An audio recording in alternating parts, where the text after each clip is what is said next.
Մի մեկուսի առանձնատանը ծննդյան խնջույքը վերածվում է լռության ու մենության։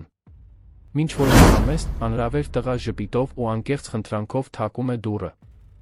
Այս պարզ քայլը վառում է մի ընկերության կայծ, որն ընդմիշտ կփոխի կյանքեր։ Եթե այս պատմությունը ձեզ հետաքրքրեց, չմոռանաք բաժանորդագրվել մեր ալիքին ասել, թե որ քաղաքից եք մեզ դիտում։ Շարունակեցինք։ Խոստանում եմ, որ սա լինելու է լավագույն պատմությունը, որ կյանքումդ լսել ես։ Կենտրոնի ամենաբարձր կետում կառուցված առանձնատունը կարծես իր վեհաշուկ ճարտարապետությամբ մարտահրավեր էր նետում Երանի երկնքին։ Հսկայական պատուհաններն արտացոլում էին շաբաթօրյա կեսօրի արը, իսկ մանրակրկիտ խնամված այգում ցուցադրված էին սպիտակ վարդեր, որոնք կարծես չէին համարձակվում բուրել այդ ծանր լռության մեջ։ Էդուարդ Ավետիսյանը կանգնած էր նախասրահում, ձեռքերը անթերի կարված մոխրագույն բաճկոնի գրպաններում, դիտում էր տոնական սրահը, որը պատրաստված էր աչք ծակող կատարելությամբ։ Վարդագույն յասամանագույն փուչիկները նուրբ կամարներ էին կազմել գլխավոր սեղանի վրա։ Տորթը, եռահարկ ամրոցի տեսքով արվեստի գործ, փայլում էր մեղմ լույսերի ներքո։ Կային տարբեր քաղցրավենիքներ, մուլտֆիլմերի հերոսներով զարդարված թխվածքաբլիթներ, բնական հյութերի զովացուցիչ ըմպելիքների սեղան, շարված զինվորների պես։ Վարձու ծաղրածուն սպասում էր մի անկյունում, ուղղելով իր գունավոր կեղծամը փորձելով աճպարարություններ անել գնդակներով, որոնք կարծես դանդաղեցված կադրում էին սավառնում։ Ամեն ինչ կատարյալ էր։ Բացարձակապես ամեն ինչ։ Եվ հենց դրա համար էլ ամեն ինչ սարսափելիորեն սխալ էր։ Էդուարդը զգաց, թե ինչպես ծանոթ կոկորդի խեղդոցը սեղմեց կոկորդը։ Արդեն գրեթե 3-ն էր։ Խնջույքը սկսվել էր 2-ին։ Նա նայեց դաստակի շվեյցարական ժամացույցին, կարծես կարողանար ստիպել ժամանակին հետ գնալ, վերադարձնել այն 28 հրավիրատոմսերը, որոնք ուղարկվել էին 3 շաբաթ առաջ։ 28 երեխա Լիլիթի դպրոցից։ 28 ընտանիք, որոնք խնամքով ընտրվել էին։ 28 պատասխան, որոնք եկել էին մեկ առ մեկ, քաղաքավարի, ձական, դատարկ պատրվակներով։ Անհետաձգելի պարտավորություններ։ Ամիսներ առաջ պլանավորված ճամփորդություններ։ Հանկարծակի մրսածություններ։ Հեռավոր զարմիկների ծննդյան տարեդարձեր։ Արդարացումների ցանկը ստեղծագործական էր, պետք է խոստովաներ։ Բայց խորքում Էդուարդը գիտեր այն ճշմարտությունը, որը ոչ ոք չէր համարձակվում բարձրաձայն ասել։ Վթարից հետո։ Ամեն ինչ միշտ վերադառնում էր վթարին։ Արդեն 3 տարի էր անցել, բայց վերքը բաց էր մնացել, լուր առնահոսելով այդ չափազանց մեծ, չափազանց դատարկ տան միջանցքներում։ Նա դեռ կարողանում էր լսել արգելակների խափանման ձայնը, անի հուսահատ ձայնը, որը գոռում էր դստեր անունը, մետաղի խուլ հարվածը սյանը։ Եվ հետո հիվանդանոցի խլացուցիչ լռությունը, ախտահանիչի հոտը, բժիշկներն իրենց տեխնիկական բառերով, որոնք փորձում էին մեղմել անտանելին։ Ողնուղեղի վնասվածք։ Պարապլեգիա։ Հաշմանդամի սայլակ։ Վերականգնում։ Բառեր, որոնք դարձել էին նրա կյանքի նոր բառապաշարը, փոխարինելով Լիլիթին բալետ պարելիս, այգում վազելիս, ծառեր մագլցելիս տեսնելու երազանքներին։ Անին չդիմացավ։ Էդուարդը դժվարությամբ կուլ տվեց, հիշելով։ Նա չդիմացավ այն մեղքի զգացումին, որ այդ օրը ինքն էր ղեկին, որ չէր կարողացել խուսափել վթարից, որ դստերը տեսնում էր այդ վիճակում։ Չդիմացավ խղճահարության հայացքներին, նուրբ հարցերին, ֆիզիոթերապիաների անվերջ խորհրդատվությունների առօրյային։ 6 ամիս անց նա հավաքեց ճամպրուկները մեկնեց Եվրոպա, խոստանալով վերադառնալ, երբ ավելի ուժեղ լինի, երբ կարողանա մարսել այդ ամենը։ Բայց Էդուարդը գիտեր, որ նա չի վերադառնա։ Որոշ մարդիկ փախչում են ցավից։ Մյուսները, ինչպես ինքը, սովորում են ապրել դրա հետ, գրել այն, ինչպես ծանր ուսապարկ, որը երբեք չես կարող հանել մեջքից։ Մարմարե հատակին անիվների մեղմ ձայնը նրան դուրս բերեց մտքերից։ Էդուարդը շրջվեց զգաց, թե ինչպես սիրտը սեղմվեց, տեսնելով Լիլիթին, որը մտնում էր տոնական սրահ։ Նունեն, խնամակալուհին, որն ավելի շատ ընտանիքի անդամ էր դարձել, քան աշխատող, զգուշորեն հրում էր սայլակը, բայց տեսանելի էր, որ Լիլիթն ուզում էր կառավարումն իր ձեռքը վերցնել։ Աղջիկը փոքրիկ ձեռքերով բռնել էր անիվները, փորձելով ինքնուրույն առաջ շարժվել այն վճռականությամբ, որը միշտ տպավորում էր Էդուարդին։ Լիլիթը հիասքանչ տեսք ուներ։ Նունեն ընտրել էր յասամանագույն զգեստ, սպիտակ ժանյակե մանրամասներով, որը կատարյալ համադրվում էր փուչիկների հետ։ Նրա բաց շագանակագույն, երկար ալիքած մազերը, ինչպես մորինը, հավաքված էին 2 պոչիկներով, զարդարված վարդագույն ժապավեններով։ Նա կրում էր արքայադստեր թակ, որը փայլում էր լույսի տակ, իսկ ոտքերին սպիտակ կոշիկներ, որոնք երբեք չէին դիպչի հատակին պարելու համար, բայց որոնք նա պնդել էր կրել, քանի որ, իր իսկ խոսքերով, յուրաքանչյուր արքայադստեր գեղեցիկ կոշիկներ են պետք։ Լիլիթի աչքերը, այն հսկայական շագանակագույն աչքերը, որոնք կարծես շատ ավելի մեծի իմաստություն էին պահում, ծահեցին դատարկ սրահով։ Էդուարդը տեսավ, թե ինչպես նրա դեմքի դեռս առկա հույսը սկսեց տատանվել, ինչպես մարելու պատրաստ մոմը։ Նա նայեց գլխավոր դռանը, հետո հորը, հետո նորից դռանը։ Սպասում էր։ Դեռ հավատում էր, որ ինչ-որ մեկը կգա։ Հայրիկ, ընկերներս ուշանում են, հարցրեց Լիլիթը, նրա ձայնն ուներ այն զգույշ երանգը, որը բնորոշ է նրան, ով արդեն գիտի պատասխանը, բայց դեռ հրաժարվում է ընդունել այն։ Էդուարդը մոտեցավ նրան, ծնկի իջավ սայլակի կողքին, բռնեց նրա փոքրիկ ձեռքն իր ձեռքերի մեջ։ Բառերը, որ նա պետք է ասեր, խրված էին սրտի կոկորդի մեջ, պայքարելով, որ հեկեկոցի տեսքով դուրս չգան։ Լիլիթ, իմ արքայադուստր, սկսեց նա, փորձելով ձայնը հաստատուն պահել, երբեմն մարդիկ վերջին պահին գործեր են ունենում։ Բայց մենք այստեղ ենք, այս խնջույքը դարձնելու ենք ամենահատուկը, լավ։ Լիլիթը գլխով արեց, բայց Էդուարդը տեսավ, թե ինչպես միայնակ արցունքը գլորվեց նրա դեմքով։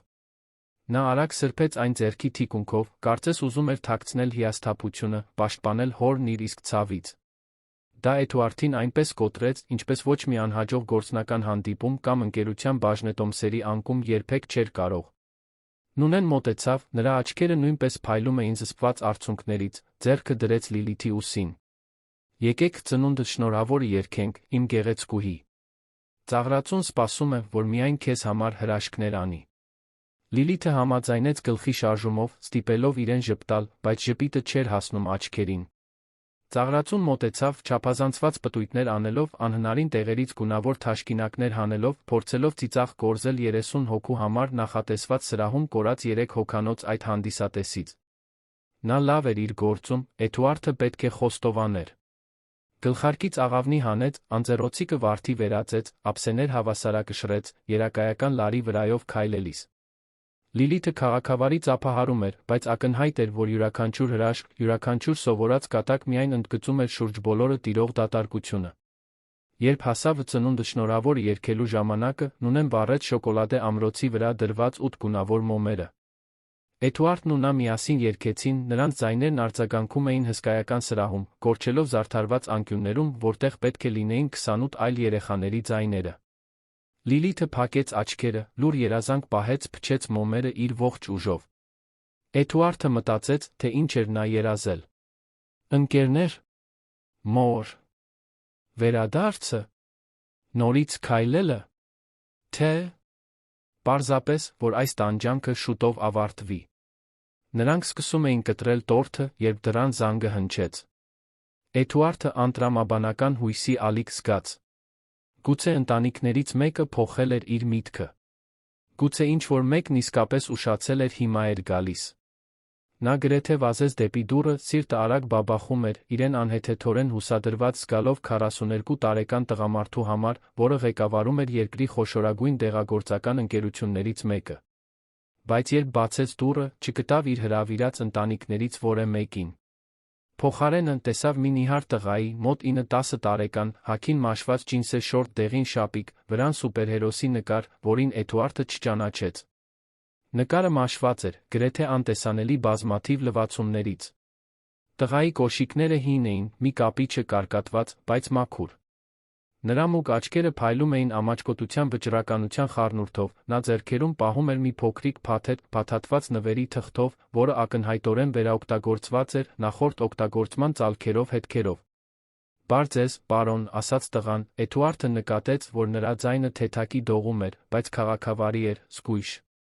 Ես տեսա փուչիկները լսեցի, որ խնջույք է։ Ինչ-որ մեկի ծնունդն է։ Էդուարդը թարթեց, զարմացած։ Նայեց տղայից այն կողմ, փորձելով պարզել, թե արդյոք մոտակայքում մեծահասակ կա, որ է պատասխանատու։ Բայց տղան մենակ էր։ Հեռվում, բլի ստորոտում, Էդուարդը կարողացավ տեսնել Շենգավիթի բնակելի թաղամասը, որտեղից, հավանաբար, եկել էր տղան։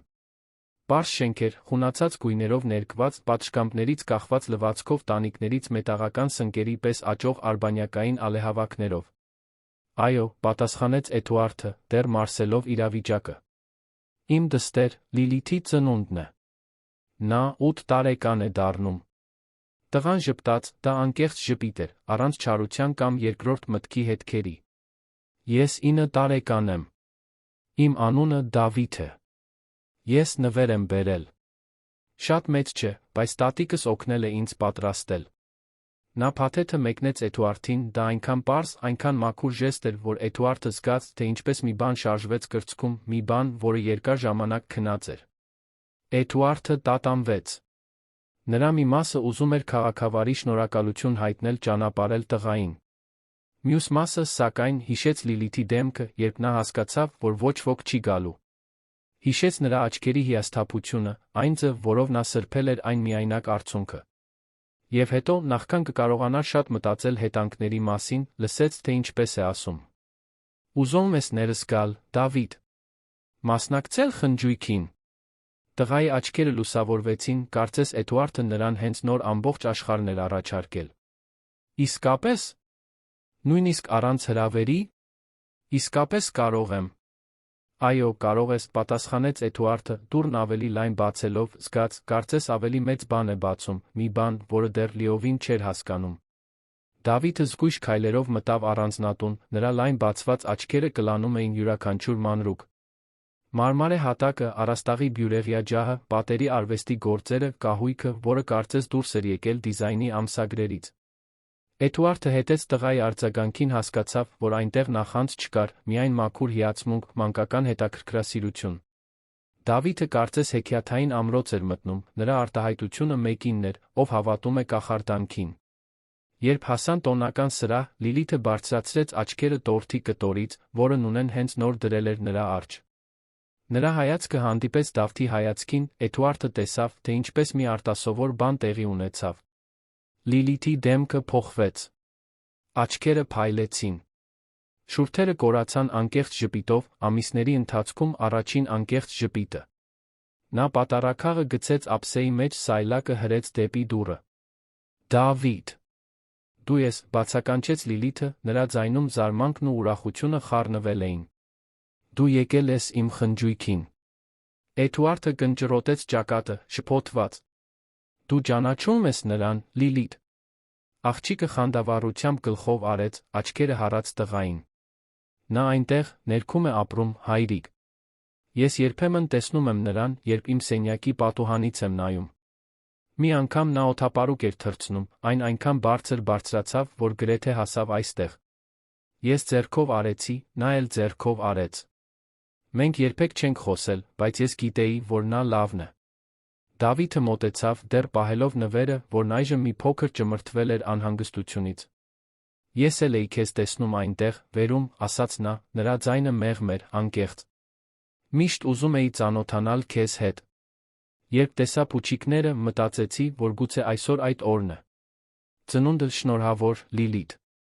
Նա մեկնեց նվերը, Լիլիթն ընդունեց այն մի խոնարհումով, որը ստիպեց Էդուարդի սրտին սեղմվել։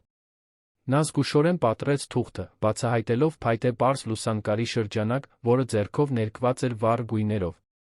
Նրա մեջ գունավոր մատիտներով նկար էր, որտեղ պատկերված էր մի աղջիկ հաշմանդամի սայլակով, որը սավառնում էր ամպերի աստղերի միջ, շրջապատված գունավոր թռչուններով։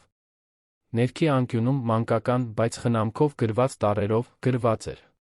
Աղջկան, որն ապրում է ամպերի մեջ։ Լիլիթը շրջանակը սեղմեց կրծքին, աչքերը արցունքոտ։ Սա ամենագեղեցիկ նվերն է, որ երբեք ստացել եմ, շնջաց նա, Էդուարդը գիտեր, որ դա չափազանցություն չէր։ Ոչ մի թանկարժեք խաղալիք, որ նա գնել էր, ոչ մի ներմուծված տիկնիկ կամ էլեկտրոնային խաղ չէր առաջացրել այդ արձագանքը։ Դավիթը ժպտաց, ակնհայտորեն թեթացած։ Տատիկս օգնեց ինձ շրջանակի հարցում։ Նա ասաց, որ յուրաքանչյուր արվեստի գործի գեղեցիկ շրջանակ է պետք։ Իսկ նկարը ես արել եմ, քո մասին մտածելով։ Որովհետև դու այնքան բարձր ես ապրում, որ պետք է կարողանաս ամեն ինչ տեսնել այնտեղից, նույնիսկ ամպերը։ Այո, կարողանում եմ, համաձայնեց Լիլիթը, ոգորված։ Իմ պատուհանից ես տեսնում եմ ամբողջ քաղաքը։ Կարծես թռչում եմ։ Հրաշալի պետք է լինի, ասաց Դավիթը, հետո, առանց տատանվելու, հարցրեց. Ուզում ես, ես հրեմ քո սայլակը։ Կարող ենք մրցավազք խաղալ, կամ տիեզերանավ, կամ ինչ որ ուզես։ Էդուարդը լարվեց, սպասելով Լիլիթի արձագանքին։ Նա զգայուն էր Սայլակի հանդեպ, այն բանի հանդեպ, որ մարդիկ իրեն այլ կերպ էին վերաբերվում, խղճահարությամբ կամ անհարմարությամբ։ Բայց Դավթի հետ այլ էր։ Նա չէր նայում Սայլակին, կարծես դա ողբերգություն լիներ։ Նայում էր, կարծես դա նրա մի մասը լիներ, նույնքան բնական, որքան նրա շագանակագույն աչքերը կամ երկու պոչիկները։ Այնտեղ խղճահարություն չկար։ Միայն ընդունում։ Այո, ուզում եմ, պատասխանեց Լիլիթը, ձայնը լի խանդավառությամբ։ Եկեք ծացնենք, թե իմ Սայլակը տիեզերանավ է, մենք հեռավոր մոլորակներ ենք ուսումնասիրում։ Եվ այսպես, հսկայական սրահում, որը րոպեներ առաջ կորցրած հույսերի դամբարան էր թվում, երկու ուրախ բացականչություն սկսեցին արձագանքել։ Դավիթը հրում էր Սայլակը շրջաններով, մինչ Լիլիթը թերի պես տարածում էր ձեռքերը, գոռալով երակայական հրամաններ, անտեսանելի աստերոիդներից խուսափելու համար։ Նրանք հորինեցին, որ տորթը սառցե մոլորակի ձյունածածկ լեռը, որ քաղցրավենիքները թանկարժեք երկնաքարեր են, որոնք պետք է հավաքել, որ ծաղրածուն։ Բարեկամ այլմոլորակային է հեռավոր արեգակնային համակարգից։ Էդուարդը հենվեց պատին, դիտելով, զգալով, թե ինչպես մի տաք անծանոթ բան է աճում իր կրծքում։ Նունեն նրա կողքին էր, սրբելով ազատորեն հոսող արցունքները։ Ծաղրածուն, հասկանալով, որ վերջապես իսկական հանդիսատես ունի, նոր խանդավառությամբ խորասուզվեց խաղի մեջ, դառնալով մրցակից նավի նավապետ տիեզերական ճակատամարտում, որտեղ ոչ ոք չէր պարտվում, միայն ծիծաղ էին շահում։ Կեսօրը վերածվեց մի կախարդական բանի։ Դավիթը փորձեց բոլոր քաղցրավենիքները, հայտարարելով, որ շոկոլադե կոնֆետները մարդկության լավագույն գյուտն են։ Նա Լիլիթը մանրամասն պատմություն հորինեցին երկու տիեզերական հետազոտողների մասին, որոնք աստղերի միջ կորած քաղաքակրթություններ էին հայտնաբերում։ Սայլակը դադարեց սահմանափակում լինելուց դարձավ արկածների գործիք, երակայությամբ վերածվելով կառքի, նավի, տելեպորտացիայի խցիկի։ Մի պահ Լիլիթն ուզեց Դավթին ցույց տալ իր սենյակը։ Էդուարդը ուղեկցեց նրանց, բարձրանալով աստիճաններով, մինչ նունեն Սայլակը բարձրացնում էր կողքին տեղադրված վերելակով։ Լիլիթի սենյակն ինքնին մի տիեզերք էր։ Պատերը ներկված էին նուրբ յասամանագույնով, դարակները լի էին գրքերով, տիկնիկներով, հավաքված շրջանակված փազլների տպավորիչ հավաքածու, հսկայական պատուհան, որը նայում էր քաղաքին։ Դավիթը մոտեցավ պատուհանին, աչքերը լայն բացված։ Վայ, այստեղից իսկապես ամեն ինչ երում է։ Նայիր, ես կարող եմ տեսնել իմ շենքը։ Նա մատնացույց արեց ներքի բնակելի թաղամասը, Լիլիթը մոտեցրեց Սայլակը, միասին նայելու։ Ո՞րն է քոնը, հարցրեց նա։ Դեղինը, երրորդ հարկ, չորրորդ պատուհան։ Տեսնում ես այն կապույտ շորը, որ կախված է։ Այնտեղ է։ Ես ապրում եմ տատիկիս, հայրիկիս, մայրիկիս հետ։ Քո ընտանիքը լավը պետք է լինի, մեկնաբանեց Լիլիթը, նրա ձայնում մի թախծոտ նոտա կար, որը Էդուարդը ճանաչեց։ Դա մոր կարոտն էր, միշտ ներկա, միշտ ցավեցնող։ Այո, լավն է, պատասխանեց Դավիթը։ Տատիկս աշխարհի ամենահամեղ տոլման է պատրաստում։ Հայրս ավտոբուսի վարորդ է, այնպես որ նա ամբողջ քաղաքը գիտի։ Իսկ մայրս դպրոցում խոհանոցի աշխատակից է։ Նա միշտ բերում է նկարներ, որոնք երեխաներն անում են մեզ համար։ Հետաքրքիր է, ասաց Լիլիթը։ Մայրս հիմա հեռու է ապրում։ Բայց հայրս միշտ այստեղ է, նունեն էլ։ Նրանք հոգ են տանում իմ մասին։ Քո տունը շատ մեծ է, նկատեց Դավիթը։ Դու մենակ ես մնում այստեղ։ Երբեմն, խոստովանեց Լիլիթը։ Չափազանց մեծ է։ Երբեմն ուզում եմ, որ ավելի փոքր լիներ, գիտես։ Ավելի հարմարավետ։ Ինչպիսին քոնը պետք է լինի։ Դավիթը մի պահ մտածեց։ Մեր տանը փոքր է, բայց սեր կա։ Տատիկս միշտ ասում է, որ լավ տունը ոչ թե այն է, որտեղ շատ տեղ կա, այլ այն, որտեղ շատ սեր կա։ Էդուարդը, լսելով դա իր կանգնած տեղից, զգաց, թե ինչպես բառերը խորը մի բանի դիպան իր ներսում։ Երբ էր վերջին անգամ, որ այդ առանձնատունը լցվել էր սիրով, անկեղծ մարդկային ջերմությամբ։ Նա աշխատում էր օրական 16 ժամ, տուն էր գալիս հոգնած, միայնակ ընթրում աշխատասենյակում, վերանայելով հաշվետվությունները։ Լիլիթն ուներ այն ամենը, ինչ փողը կարող էր գնել, բայց նա երբեք չէր կանգնել, հարցնելու, թե արդյոք նա ուներ այն, ինչ փողը չէր կարող գնել։ Ներկայություն։ Կապ։ Իսկական ընտանիք։ Արը սկսում էր մայր մտնել, երբ Դավիթը վերջապես ասաց, որ պետք է գնա։ Լիլիթը նրա ձեռքը պահեց անհրաժեշտից ավելի երկար, կարծես վախենում էր, որ բաց թողնելով նրան, նա կանհետանա, ամեն ինչ կվերադառնա նախկին վիճակին։ Դու կվերադառնաս, Դավիթ։ Դու իմ իսկական ընկերը կլինես, հարցրեց նա, այդ հարցի խոցելիությունը դանակի պես խոցեց Էդուարդի կուրծքը։ Կվերադառնամ, խոստացավ Դավիթը, լուրջ։ Իսկական ընկերները չեն անհետանում։ Տատիկս միշտ ասում է, որ ընկերությունը բույսի նման է, պետք է ամեն օր ջրել, որ ուժեղ աճի։ Ապա ես ամեն օր կջրեմ մեր ընկերությունը, հայտարարեց Լիլիթը վճռական։ Էդուարդը Դավթին ուղեկցեց մինչ դուռը։ Նախքան նրան բաց թողնելը, ձեռքը դրեց տղայի ուսին։ Շնորհակալ եմ, Դավիթ։ Դու չգիտես, թե որքան բան նշանակեց քո ներկայությունն այսօր։ Դավիթը ժպտաց, այն ժպիտը, որը կարծես լուսավորում էր շուրջ բոլորը։ Սա լավագույն խնջույքն էր, որին երբեք մասնակցել եմ, պարոն Էդուարդ։ Նույնիսկ սկզբում առանց հրավերի, մի նույն է, լավագույնն էր։ Դու միշտ ցանկալի հյուր ես այստեղ, Դավիթ։ Միշտ, ասաց Էդուարդը, երկար ժամանակ անց առաջին անգամ իսկապես նկատի ուներ դա։ Այն բանից հետո, երբ Դավիթը հեռացավ, իջնելով զառիթափ փողոցով դեպի բնակելի թաղամաստ, Էդուարդը վերադարձավ ներս գտավ Լիլիթին սենյակում, պահելով այն լուսանկարի շրջանակը, որը տղան պատրաստել էր։ Նա նայեց հորը մի փայլով աչքերում, որը նա տարիներ շարունակ չէր տեսել։ Այսօր իմ կյանքի լավագույն ծնունդն էր, հայրիկ, ասաց նա։ Ոչ թե որովհետ մեծ խնջույք էր կամ շատ նվերներ կային, այլ որովհետ ես իսկական ընկեր գտա։ Մի ընկեր, որն ինձ տեսնում է այնպիսին, ինչպիսին կամ ոչ թե որպես աղջիկ հաշմանդամի սայլակով։ Էդուարդը ծնկի իջավ սայլակի կողքին գրկեց դստերը, զգալով, թե ինչպես են արցունքները վերջապես ազատորեն հոսում։ Դու ճիշտ ես, իմ արքայադուստր։ Լիովին ճիշտ ես։ Եվ ես խոստանում եմ, որ մենք այս ընկերությունը կդարձնենք մի յուրահատուկ բան։ Կխնամենք այն, կջրենք, ինչպես Դավիթն ասաց։ Այդ գիշեր, երբ Լիլիթը քնեց գրկած լուսանկարի շրջանակը, Էդուարդը կանգնեց իր սենյակի պատուհանի մոտ, նայելով ներքում տարածվող քաղաքին։ Նա կարողանում էր տեսնել բնակելի թաղամասի լույսերը, որտեղ ապրում էր Դավիթը։ Մտածեց այն փոքրիկ տան պարզության մասին, որը տղան նկարագրել էր, լի սիրով տնական տոլմայով։ Մտածեց իր սեփական առանձնատան մասին, իր բոլոր դատարկ արձագանքող քառակուսի մետրերով։ Եվ 3 տարվա մեջ առաջին անգամ, այն վթարից հետո, որը փոխել էր ամեն ինչ, Էդուարդն իրեն թույլ տվեց կասկածի տակ դնել, թե արդյոք ճիշտ կերպով էր ապրում կյանքը։ Արդյոք տալիս էր Լիլիթին այն, ինչ նրան իսկապես պետք էր։ Արդյոք այն հայրն էր, որին նա արժանի էր։ Այդ օրը մի սերմ էր ցանվել։ Փոքր, փխրուն, բայց հնարավորություններով լի։ Էդուարդը դեռ չգիտեր, բայց այդ կեսօրը նշանավորել էր մի փոխակերպման սկիզբ, որը կփոխեր ոչ միայն իր Լիլիթի կյանքը, այլ բոլոր նրանց կյանքը, ովքեր շրջապատում էին նրանց։ Որովհետև երբեմն բավական է դուռը բացել մաքուր սրտով անծանոթի առաջ, որպեսզի մեր գոյության խնամքով կառուցված ողջ կառույցը սկսի փլուզվել, տեղ տալով մի նոր իսկապես արժեքավոր բանի։ Եվ մինչ գիշերը իջնում էր երանի վրա, 2 տներում, մեկը բլրի գագաթին, մյուսը ստորոտում, 2 երեխա երազում էին տիեզերական արկածների, իսկական ընկերության մի աշխարհի մասին, որտեղ հաշմանդամի սայլակները նավեր էին, իսկ տարբերությունները, պարզապես աննշան մանրամասներ։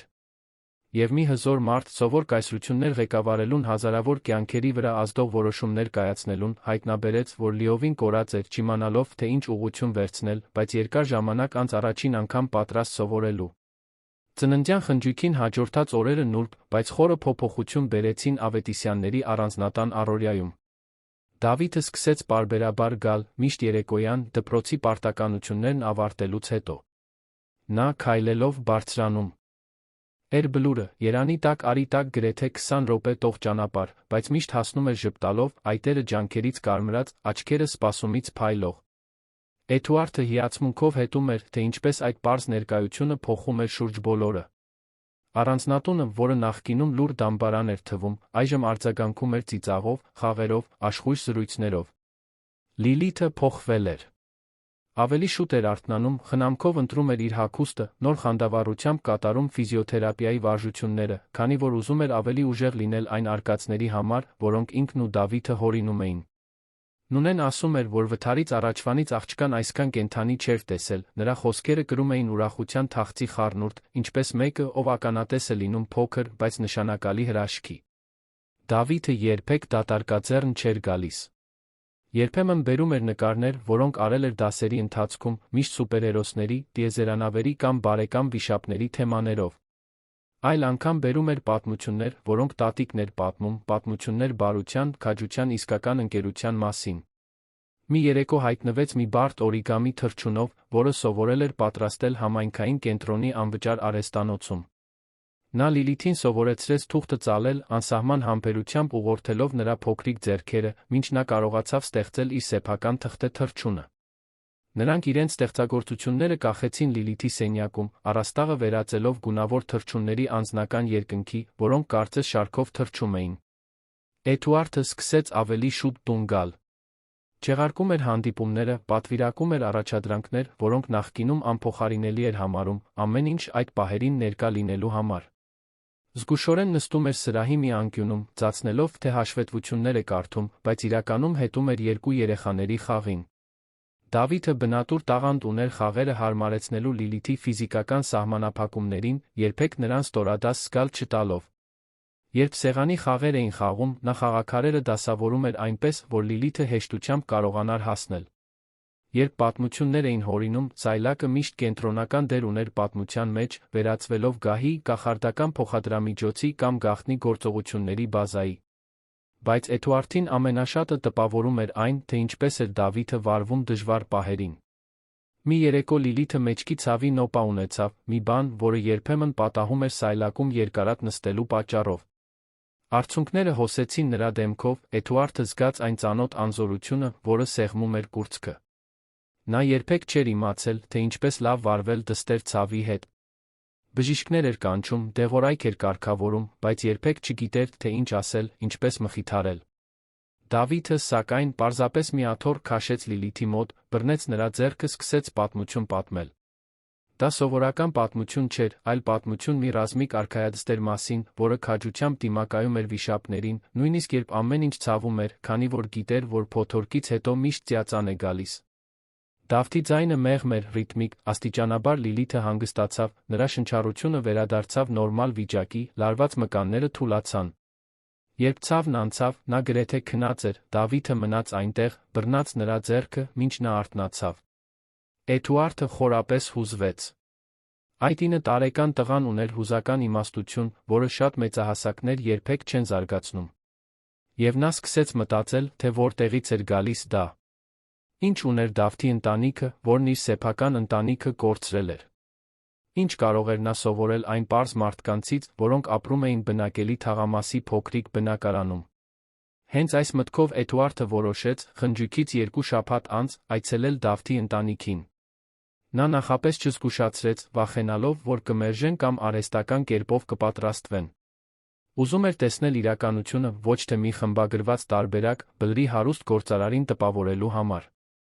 Արոտ շաբաթ օր էր, երբ Էդուարդը մեքենայով իջավ բլուրը, Լիլիթը հետի նստատեղին, հաշմանդամի սայլակը ծալված բեռնաղցիկում։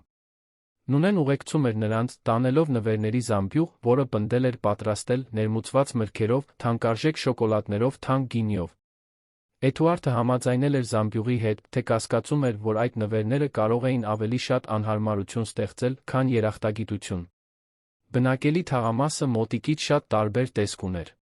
5-հարկանի շենքերի ներկը որոշ տեղերում թափված էր, բայց պատշգամբներում ծաղկամաններ կային, երեխաներ խաղում էին կենտրոնական բակում, տիկնայք զրուցում էին, նստած պլաստմասե աթոռների վրա մի փոքրիկ ծառի ստվերում։ Այնտեղ կյանք կար, շարժում, մարդկության ձայներ։ Էդուարդը կայանեց ներմուծված մեքենան, նկատելով իրեն ուղված հետաքրքրասեր հայացքները, օգնեց Նունեին Լիլիթին նստեցնել սայլակին։ Երրորդ հարկ, 4-րդ դուռ, մրմնջաց Էդուարդը, հիշելով հրահանգները, որոնք նախորդ օրը խնդրել էր Դավթից։ Վերելակը փչացած էր, ըստ դրանը փակցված ձեռագիր հայտարարության, ուստի նրանք բարձրացան աստիճաններով։ Էդուարդը Լիլիթին գրկած տարավ, մինչ Նունեն տանում էր ապամոնտաժված սայլակը։ Սա առաջին անգամը չէր, որ նա դա անում էր, բայց 3 հարկ դստերը գրկած բարձրանալը նրան ստիպեց շնչակտուր լինել, հիշեցնելով, որ չափազանց շատ ժամանակ էր անցկացնում գրասենյակներում նստած քիչ ժամանակ, իրեն խնամելով։ Բնակարանի դուռը կիսաբաց էր, Էդուարդը լսեց ձայներ ներսից, ռադիոյի մեղմ երաժշտություն, տնական ուտելիքի անսխալական հոտ։ Նա թեթակի թակեց դուռը, վայրկյաններ անց Դավիթը հայտնվեց, դեմքը լուսավորվեց, տեսնելով նրանց։ Լիլիթ. Պարոն Էդուարդ. Դուք եկել եք։ Տղան ամբողջությամբ բացեց դուռը, Էդուարդն առաջին անգամ տեսավ բնակարանի ներսը։ Այն փոքր էր։ Շատ փոքր։ Հյուրասենյակն ու խոհանոցը գործնականում մեկ սենյակ էին, բաժանված միայն ցածր վաճառասեղանով։ Կահույքը պարզ էր, որոշները ակնհայտորեն հին, բայց ամեն ինչ անթերի մաքուր էր կազմակերպված։ Պատերին ընտանեկան լուսանկարներ էին, էժան, բայց խնամքով դասավորված շրջանակներում։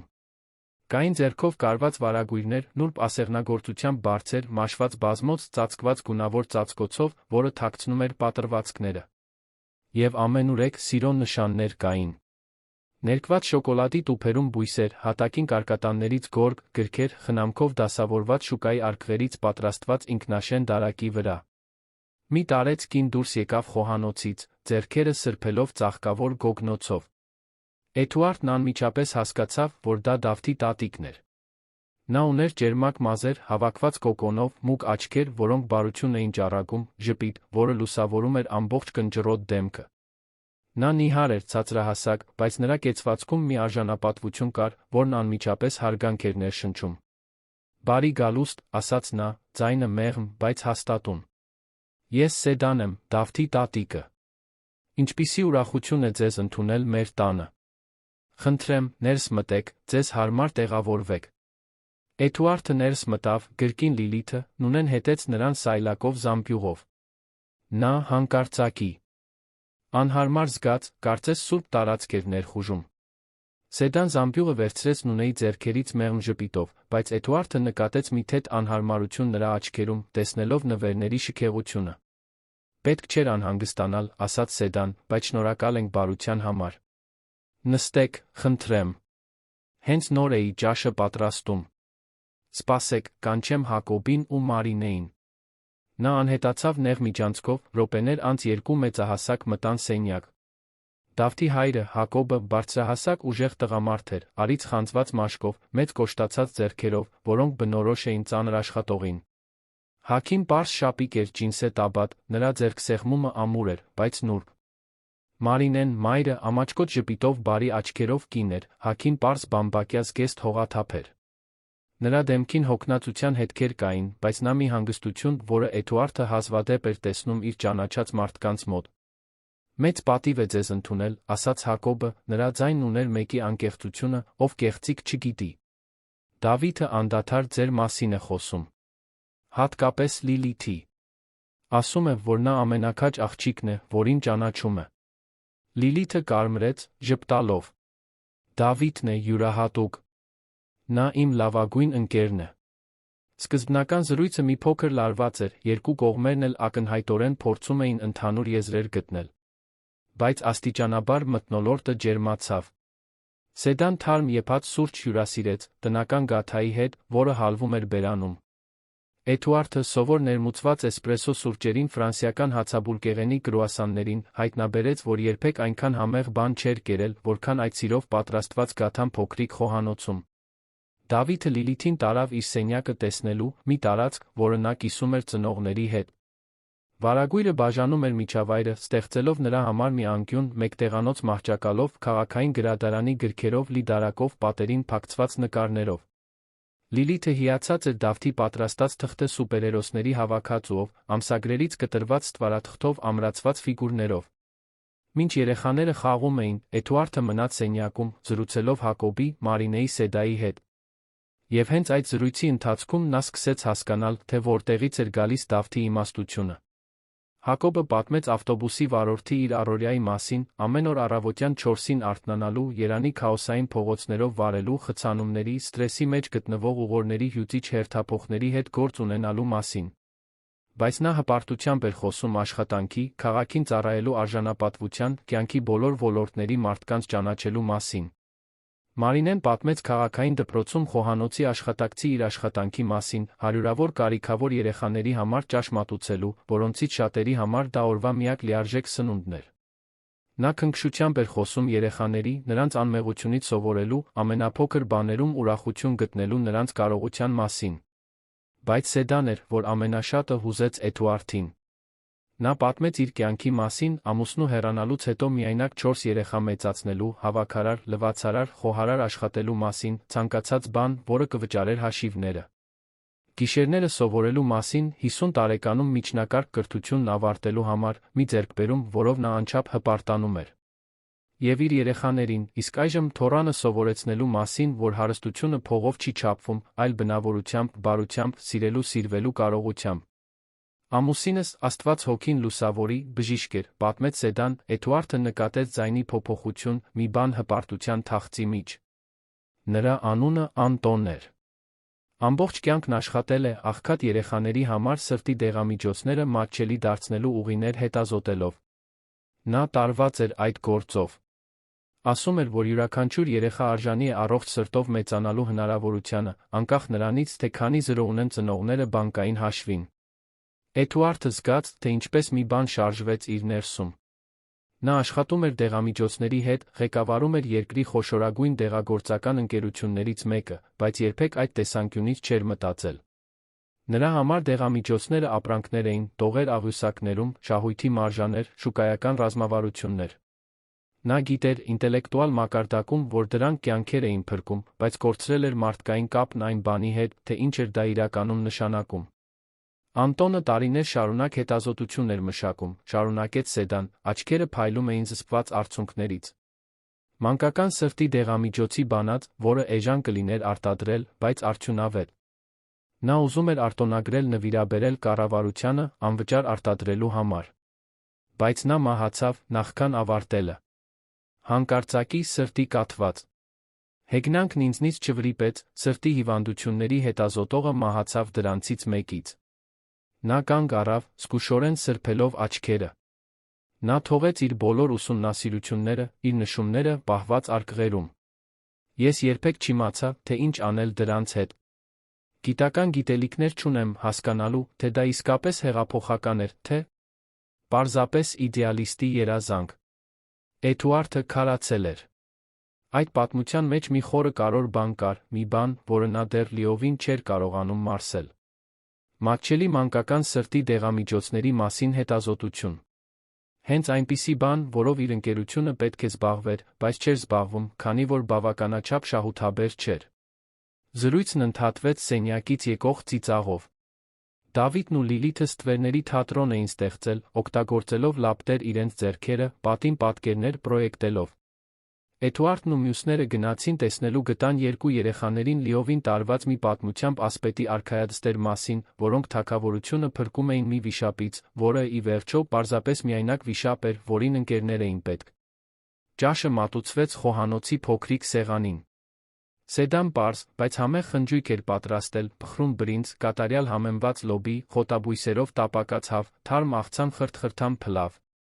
Էդուարդն ավելի շատ կերավ, քան ամիսներ շարունակ կերել էր, զարմացած սիրով պատրաստված ուտելիքի անկեղծ համից։ Առանձնատանը նա անձնական խոհարար ուներ, որը ներմուծված բաղադրիչներով բարդ ուտեստներ էր պատրաստում, բայց ոչինչ չէր համեմատվում այդ ընդհանուր ճաշի պարզության հետ, նեղ սեղանի շուրջ, որտեղ բոլորը դիպչում էին միմյանց։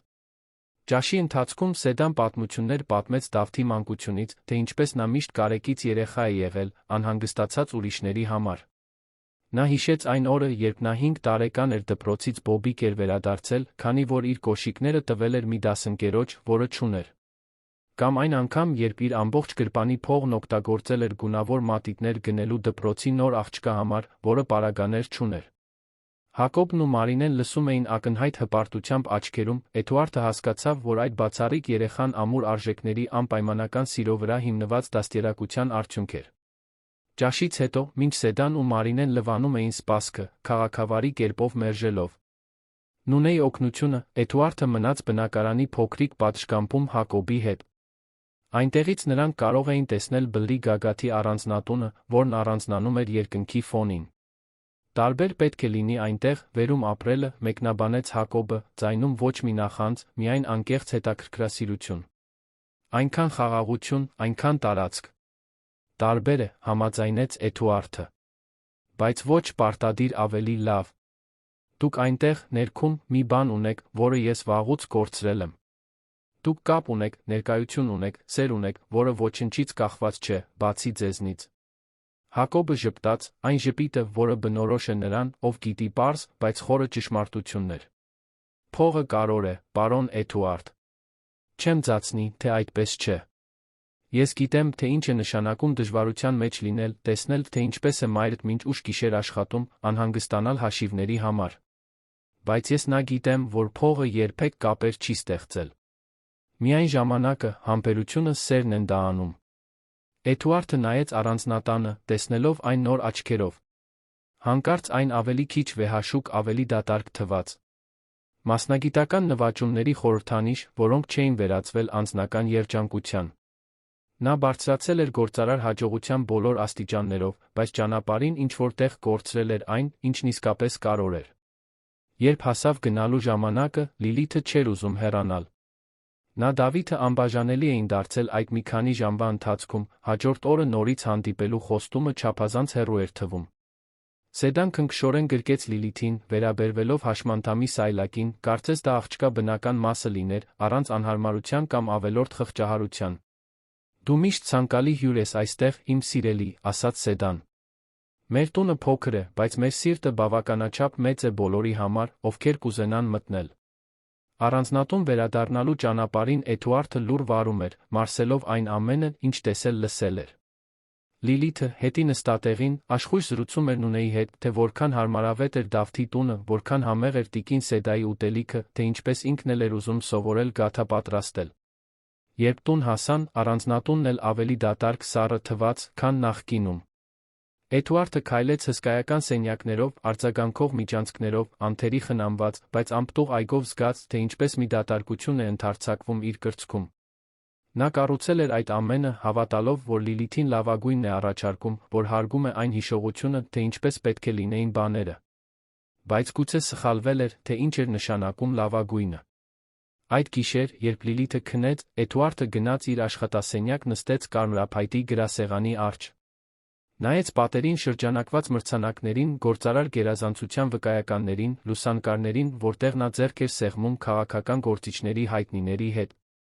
Եվ մտածեց, թե ինչ էր այդ ամենն իրականում նշանակում։ Ինչ էր նա կառուցում։ Ո՞մ համար։ Ինչի համար։ Մտածեց բժիշկ Անտոնի հետազոտության մասին, որը մոռացված էր արկղերում այն փոքրիկ բնակարանի ինչ-որ անկյունում։ Մտածեց Սեդայի մասին, որն ամբողջ կյանքն աշխատել էր համեստ աշխատանքներում, բայց պահպանել էր արժանապատվությունն ու բարությունը։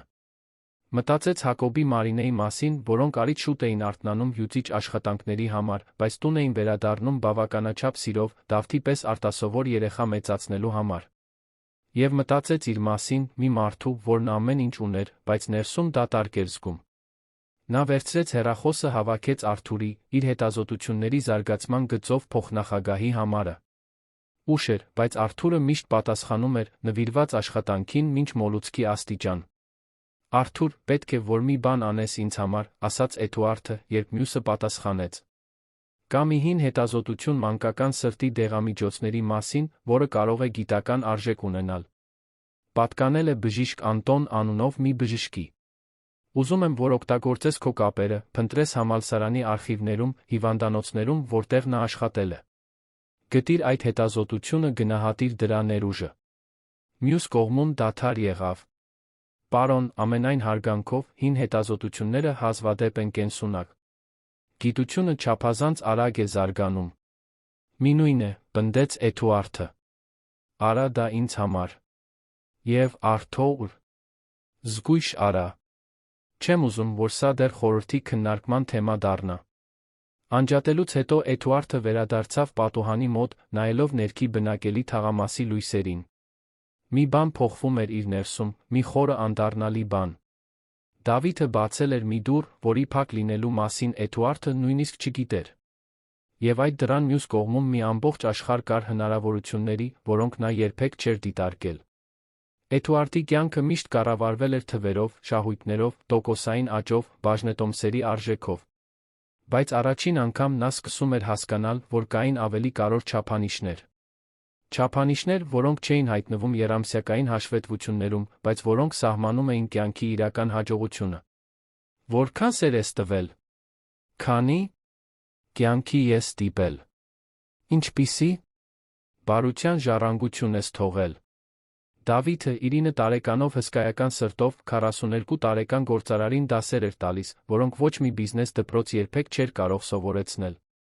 Եվ Էդուարդը երկար ժամանակ անց առաջին անգամ պատրաստ էր սովորել, փոխվել, դառնալ ավելի լավը, քան էր։ Ճանապարհը դեռ մութ էր, լի անորոշություններով, բայց նա գիտեր, որ պետք է անցնել այն։ Որովհետև երբեմն իսկապես կարողը գտնելու համար պետք է իջնել բլրի գագաթից սովորել նրանցից, ովքեր ապրում են ստորոտում, որտեղ կյանքն ավելի դժվար է, բայց նա ավելի իրական, որտեղ սերը վերացականություն չէ, այլ ամենօրյա անհրաժեշտություն, որտեղ բարությունը ռազմավարություն չէ, այլ գոյատում։ Եվ Էդուարդը վերջապես պատրաստ էր կատարել այդ իջեցումը, նույնիսկ առանց հստակ իմանալու, թե ուր այն իրեն կտանի։ 3 շաբաթ անցավ Էդուարդի բնակելի թաղամաս կատարած այցից, կյանքը նոր ռիթմ էր ստացել։ Դավիթը շարունակում էր ամեն օր գալ, առանձնատունը վերածելով աշխույժ կյանքով լի տարածքի։ Լիլիթն ավելի երջանիկ էր, քան Էդուարդը նրան տարիներ շարունակ տեսել էր, ինքն էլ սկսում էր ներքին փոփոխություն զգալ, կարծես արթնանում էր խորը թմրած քնից։ Արթուրը գտել էր բժիշկ Անտոնի հետազոտությունը Երանի պետական համալսարանի արխիվներում։ Դրանք 6 արկղեր էին, լի ձեռագիր տետրերով, գրաֆիկներով, թեստերի արդյունքներով, էջերի լուսանցքներում խզբզված քիմիական բանաձևերով։ Ավետիսյան դեղագործական ի հետազոտությունների զարգացման բաժնի ղեկավարը 2 շաբաթ անցկացրել էր, իր թիմի հետ վերլուծելով այդ նյութը, այդ հինգշաբթի առավոտյան Էդուարդին հրատապ խորհրդակցության էր կանչել։ Էդուարդը մտավ խորհրդակցությունների սենյակ, վատ լուրեր ակնկալելով, պատրաստ լսելու, որ հետազոտությունը հնացած է, անիրագործելի, պարզապես իդեալիստի ռոմանտիկ երազանք։ Բայց Արթուրի դեմքի արտահայտությունը լիովին տարբերվում էր նրանից, ինչ նա ակնկալում էր։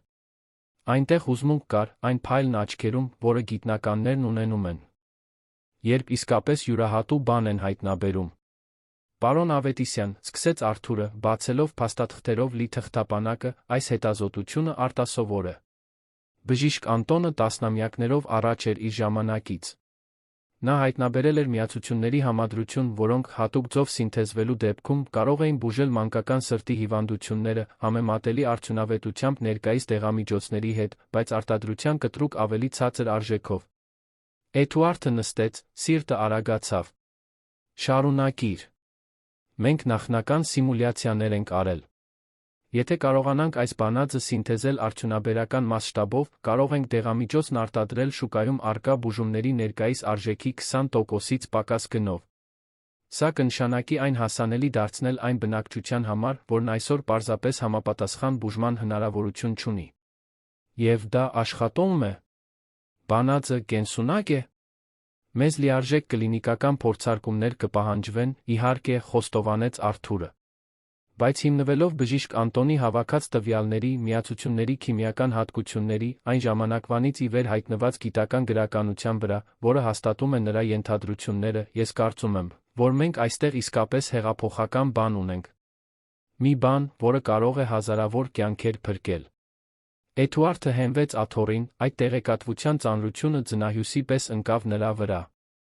Ձեռքերում մի բան ուներ, որը կարող էր արմատապես փոխել կարիքավոր երեխաների համար առողջապահական բուժման հասանելիությունը։ Բայց նա ճանաչում էր իր ընկերությունը, ճանաչում էր վարչական խորհուրդը, ճանաչում էր դեղագործական շուկայի անողոք տրամաբանությունը։ Էժան դեղամիջոցները չէին բերում այն աստղաբաշխական շահույթները, որոնք ակնկալում էին բաժնետերերը։ Հիվանդությունների հետազոտությունները, որոնք հիմնականում ազդում էին աղքատ բնակչության վրա, համարվում էին վատ ներդրումներ։ Որքան կարժենա սա մինչ շուկա հասցնելը, հարցրեց Էդուարդը։ Այն կառուցվածքով, որն արդեն ունենք, օգտվելով առկա հնարավորություններից, գուցե 15 միլիոն սկզբնական շրջանում կլինիկական փորձարկումների համար, 20 միլիոն արտադրությունը մասշտաբավորելու համար։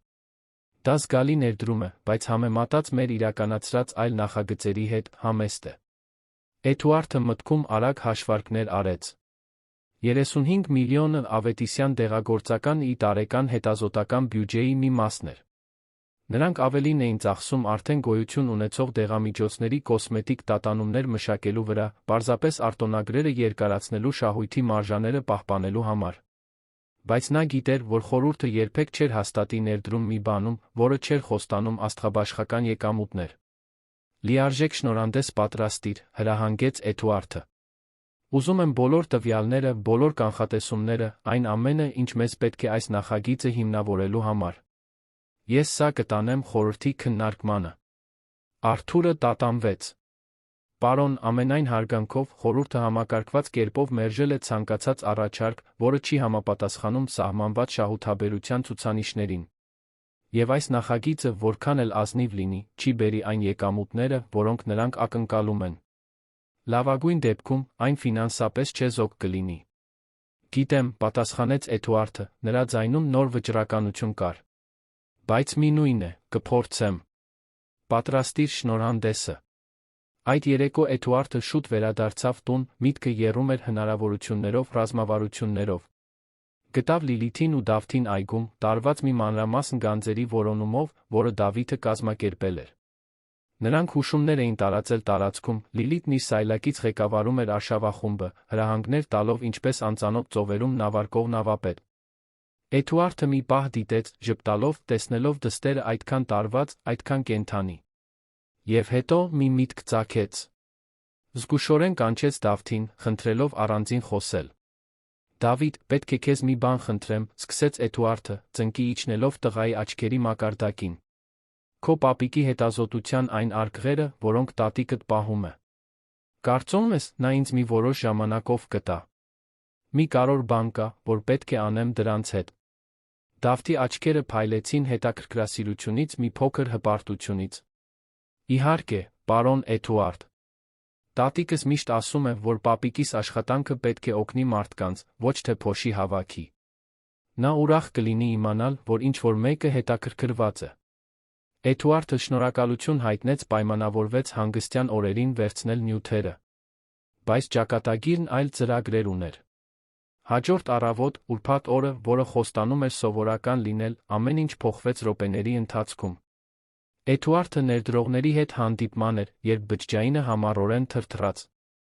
Նա անտեսեց առաջին զանգերը, բայց երբ տեսավ, որ Հակոբից 5 անընդմեջ զանգ է, սարսուռ անցավ մարմնով։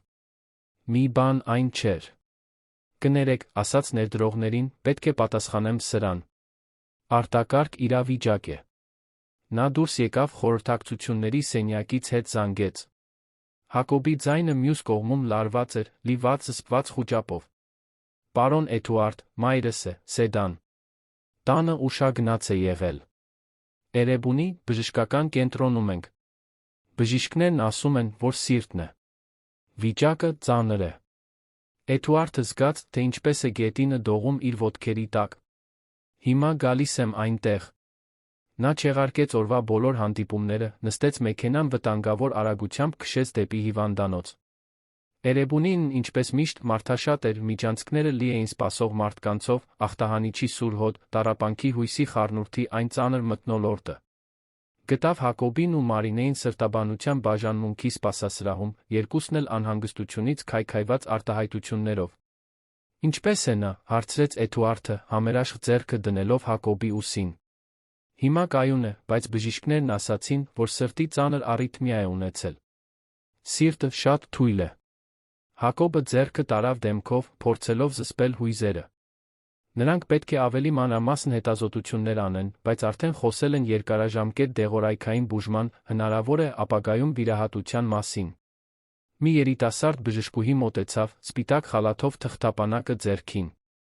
Նա ներկայացավ որպես բժշկուհի Աննա Ֆիդանյան, դեպքի համար պատասխանատու սրտաբան։ Տիկին Սեդայի վիճակը անհապաղ բուժում է պահանջում, բացատրեց նա, նրա տոնը պրոֆեսիոնալ էր, բայց ոչ անզգա։ Նա ունի դիլատացիոն կարդիոմիոպաթիա, զարգացած փուլում։ Մենք պետք է սկսենք հատուկ դեղորայքային արձանագրություն, սրտի ֆունկցիան կայունացնելու հետագա դրվագները կանխելու համար։ Ինչ դեղամիջոց, հարցրեց Էդուարդը, թե նրա մի մասն արդեն գիտեր պատասխանը։ Բժշկուհի Ֆիդանյանը նայեց իր թղթապանակին։ Կարդիոմաքս պլյուս, դա ամենաարդյունավետն է նրա վիճակի համար։ Ցավոք, դա բարձր արժեք ունեցող դեղամիջոց է, որը պետպատվերով ամբողջությամբ չի փոխհատուցվում։ Ամսական բուժումը կարժենա մոտ 300,000 դրամ։ Էդուարդը տեսավ, թե ինչպես գունատվեց Հակոբի դեմքը։ 300,000 դրամը, հավանաբար, նրա աշխատավարձի կեսն էր, գուցե ավելին։ Վարձավճարով, կոմունալ։ Վճարումներով, սննդով անհնար էր ամեն ամիս այդ ծախսը հոգալ։ Կարդիոմաքս պլյուսը, դանդաղ ասաց Էդուարդը, արտադրվում է իմ ընկերության կողմից։ Ավետիսյան դեղագործական ի ծանր լռություն տիրեց։ Հակոբն ու Մարինեն նայեցին Էդուարդին հույսի անհարմարության խառնուրդով։ Բժշկուհի Ֆիդանյանը զարմացած բարձրացրեց հոնքերը։ Այդ դեպքում գուցե դուք կարող եք օգնել, զգուշորեն ասաց նա։ Սա հենց այնպիսի իրավիճակ է, որտեղ դեղամիջոցների հասանելիությունը դառնում է կյանքի մահվան հարց։ Էդուարդը զգաց բազմաթիվ հեգնանքների ծանրությունը, որոնք մուրճերի պես ընկնում էին իր վրա։ Նա ղեկավարում էր այն ընկերությունը, որն արտադրում էր այն դեղամիջոցը, որը կարող էր փրկել այն կնոջ կյանքը, ով իրեն ցույց էր տվել բարության իրական իմաստը։ Նույն ընկերությունը, որը գներ էր սահմանում, որոնք այդ դեղամիջոցն անհասանելի էին դարձնում Սեդայի նման մարդկանց համար։ Նույն ընկերությունը, որը մերժում էր հետազոտություններ, որոնք կարող էին ավելի էժան այլընտրանքներ ստեղծել, քանի որ բավարար շահույթ չէին բերում։ Ես կզբաղվեմ դրանով, ասաց Էդուարդը, ձայնը հաստատուն։ Տիկին Սեդան կստանա անհրաժեշտ բոլոր բուժումները, առանց ընտանիքի համար որե ծախսի։ Ես անձամբ կկազմակերպեմ։ Պարոն Էդուարդ, սկսեց Հակոբը, ակնհայտորեն անհարմար զգալով, մենք չենք կարող ընդունել բարեգործություն։ Սա բարեգործություն չէ, ընդհատեց Էդուարդը։ Սա նվազագույնն է, որ կարող եմ անել մի կնոջ համար, որն այդքան կարոր է եղել իմ դստեր ինձ համար։ Եվ բացի այդ, ավելացրեց նա, ուղիղ նայելով Հակոբի աչքերին, սա ճիշտն է անել։ Հաջորդ շաբաթների ընթացքում, մինչ Սեդան դանդաղ ապաքինվում էր տանը Էդուարդի տրամադրած բուժմամբ, մի բան սկսեց եռալ նրա ներսում։ Նա տեսնում էր ընկերության հաշվետվությունների թվերը, դրանք նոր իմաստ էին ստանում։ Յուրաքանչյուր ավելացված շահույթի տոկոս նշանակում էր ընտանիքներ, որոնք չէին կարողանում դեղեր գնել։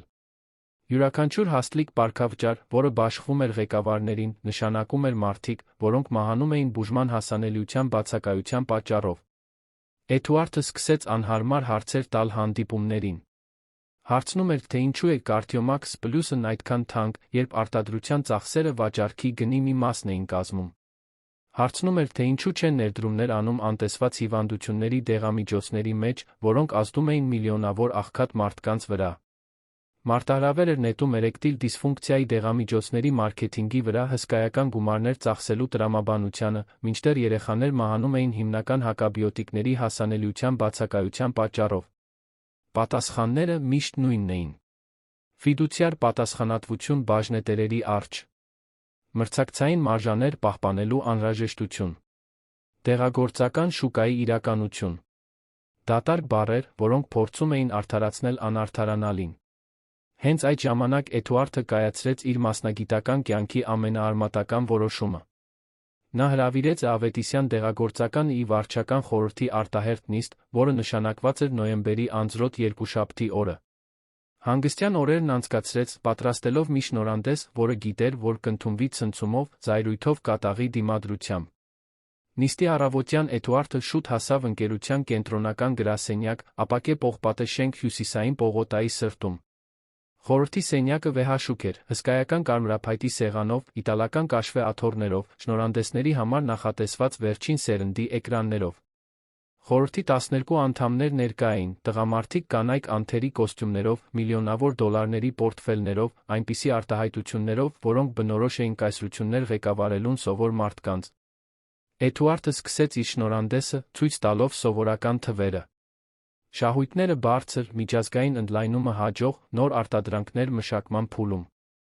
Խորհուրդը լսում էր հավանությամբ, գոհունակությամբ գլխով անելով։ Բայց հետո նա փոխեց ուղղությունը։ Սակայն սկսեց Էդուարդը, նրա ձայնն արձագանքում էր սենյակում, ես ուզում եմ առաջարկել այս ընկերության ուղղության հիմնարար փոփոխություն։ Ուզում եմ, որ մենք վերանայենք մեր առաքելությունը, մեր արժեքները, մեր նպատակը։ Նա էկրանին պրոյեկտեց բժիշկ Անտոնի հետազոտությունը, բացատրեց դրա հեղափոխական ներուժը, ցույց տվեց Արթուրի կանխատեսումները։ Խոսեց միլիոնավոր երեխաների մասին, որոնք կարող էին սրտի բուժման հնարավորություն ստանալ, եթե դեղամիջոցը մշակվեր առաջարկվեր մատչելի գներով։ Սենյակում լռություն էր, բայց Էդուարդը կարող էր զգալ աճող լարվածությունը։ Եվ հետո նա ներկայացրեց այն, ինչ գիտեր, որ ռումբ կլինի։ Ես առաջարկում եմ, որ Ավետիսյան դեղագործականը 35 միլիոն ներդնի այս դեղամիջոցի մշակման մեջ։ Ավելին, առաջարկում եմ, որ մենք 40%-ով նվազեցնենք մեր հիմնական դեղամիջոցների գները, դրանք հասանելի դարձնելով ցածր եկամուտ ունեցող բնակչության համար։ Առաջարկում եմ ստեղծել սոցիալական հիմնադրամ, որը անվճար դեղամիջոցներ կտրամադրի նրանց, ովքեր չեն կարող վճարել։ Եվ առաջարկում եմ, որ մեր մարքեթինգային բյուջեի 20%-ը վերաուղենք անտեսված հիվանդությունների հետազոտությանը։ Արձագանքների պայթյունն անմիջական էր։ Ռուբեն Թադոսյանը, հիմնական փոքրամասնական բաժնետերը, 60 տարեկան տղամարդ, մշտապես զայրացած արտահայտությամբ, առաջինը խոսեց. Էդուարդ, դու լրիվ խելքդ կորցրել ես։ Սա կորպորատիվ ինքնասպանություն կլինի։ Մեր շահույթները կընկնեն, մեր բաժնետոմսերը կփլուզվեն, մրցակիցները մեզ կուլ կտան։ Խորհրդի մյուս անդամները միացան առարկությունների երգչախմբին։ Հելենա Անդրեյանը, ինստիտուցիոնալ ներդրողների ներկայացուցիչը, խոսեց բաժնետերերի առջ իրավական պարտավորությունների մասին։ Կարլոս Մանուկյանը, ֆինանսական բաժնից, ներկայացրեց կորուստների աղետալի կանխատեսումներ։ Ֆերդինանդ Լոնյանը, դեղագործական արդյունաբերության վետերանը, առաջարկն անվանեց միամիտ անպատասխանատու։ Էդուարդը թույլ տվեց նրանց խոսել, կլանելով յուրաքանչյուր քննադատություն, յուրաքանչյուր փաստարկ, յուրաքանչյուր հարձակում։ Եվ հետո, երբ փոթորիկը մի պահ հանդարտվեց, նա պատասխանեց. Դուք ճիշտ եք, ասաց նա, զարմացնելով բոլորին։ Զուտ ֆինանսական տեսանկյունից այս առաջարկը կնվազեցնի մեր շահույթները կարճաժամկետ հեռանկարում։ Բայց ես հարցնում եմ, ինչի՞ համար է ընկերությունը։ Մի քանի ղեկավարների ներդրողների հարստացնելով, թե՞ մի նպատակ իրականացնելու, որը դուրս է եռամսյակային հաշվեկշռի թվերից։ Նա քայլեց դեպի պատուհանը, նայելով ներքի քաղաքին, միլիոնավոր մարդիկ պայքարում էին գոյատելու համար, նրանցից շատերը առանց իր ընկերության արտադրած դեղամիջոցների հասանելիության։ Վերջերս մի ընտանիքի հետ ծանոթացա, շարունակեց Էդուարդը։ Մի համեստ ընտանիք, որն ապրում է փոքրիկ բնակարանում, որն ամեն օր քրտնաջան աշխատում է համեստ աշխատավարձով։ Եվ նրանք ինձ մի բան սովորեցրին, որը բոլոր բիզնես դպրոցները, որոնք հաճախել եմ, բոլոր առաջնորդության սեմինարները, որոնց մասնակցել եմ, երբեք չկարողացան ինձ սովորեցնել։ Նրանք ինձ սովորեցրին, որ իրական արժեքը բանկային հաշվի զրոներով չի չափվում, այլ այն դրական ազդեցությամբ, որը մենք ունենում ենք ուրիշների կյանքի վրա։ Շատ գեղեցիկ է, Էդուարդ, ընդհատեց Ռուբենը, նրա տոնը արամարական էր։ Բայց մենք հասարակական կազմակերպություն չենք։ Մենք ֆինանսական պարտավորություններով ընկերություն ենք։ Իսկ եթե ասեմ, պատասխանեց Էդուարդը, նրա ձայնը ցածրացավ, բայց ծանրություն կրեց, որ մենք կարող ենք երկուսն էլ ունենալ։ Որ կարող ենք լինել շահութաբեր և էթիկական։ Որ կարող ենք աճել և օգնել մարդկանց։ Ուսումնասիրությունները ցույց են տալիս, որ ուժեղ սոցիալական պարտավորություններով ընկերությունները հաճախ գերազանցում են իրենց մրցակիցներին երկարաժամկետ հեռանկարում։ Ստեղծում են բրենդի հավատարմություն, գրավում են լավագույն տաղանդներին, նվաճում են հանրային հարգանք։ Նա նոր սլայդներ պրոյեկտեց, ցույց տալով ընկերությունների օրինակներ, որոնք որդեգրել էին սոցիալապես պատասխանատու մոդելներ բարգավաճել։ Բայց կարող էր տեսնել սեղանի շուրջ նստածների դեմքերին, որ մեծամասնությունը համոզված չէր։ Նրանց համար դա վտանգավոր իդեալիզմ էր, մի ֆանտազիա, որը սպառնում էր հաստատված հարստություններին։ Քվեարկություն հրավիրվեց։ Էդուարդի ընկերության ուղղությունը փոխելու առաջարկին անհրաժեշտ էր ձայների 2/3 հաստատվելու համար։ Արդյունքը ջախջախիչ էր։ 10 ձայն դեմ, ընդամենը 2 կողմ։ Առաջարկը մերժվեց։ Բայց Էդուարդը չհանձնվեց։ Հաջորդ շաբաթների ընթացքում նա շարունակեց ճնշում գործադրել, անհատական հանդիպումներ նշանակելով խորհրդի յուրաքանչյուր անդամի հետ, փորձելով համոզել նրանց մեկ առ մեկ։ Նրան սկսեցին դիտարկել որպես խնդրահարույց, չափազանց իդեալիստ, կորցրած կապը բիզնեսի իրականության հետ։ Ռուբեն Թադոսյանը սկսեց լուռ, բայց արդյունավետ արշավ նրան խարխլելու համար։ Զրույցներ միջանցքներում խորհրդի անդամների միջ շրջանառվող էլեկտրոնային նամակներ, ֆինանսական բլոգներում տեղադրված հոդվածներ, որոնք կասկածի տակ էին դնում Էդուարդի առաջնորդությունը։ Շշուկներ կային, որ գուցե ժամանակն է նրան փոխարինել, բերել մեկին, ով ավելի կենտրոնացած է ֆինանսական արդյունքների վրա, ավելի քիչ շեղված սոցիալական հարցերով։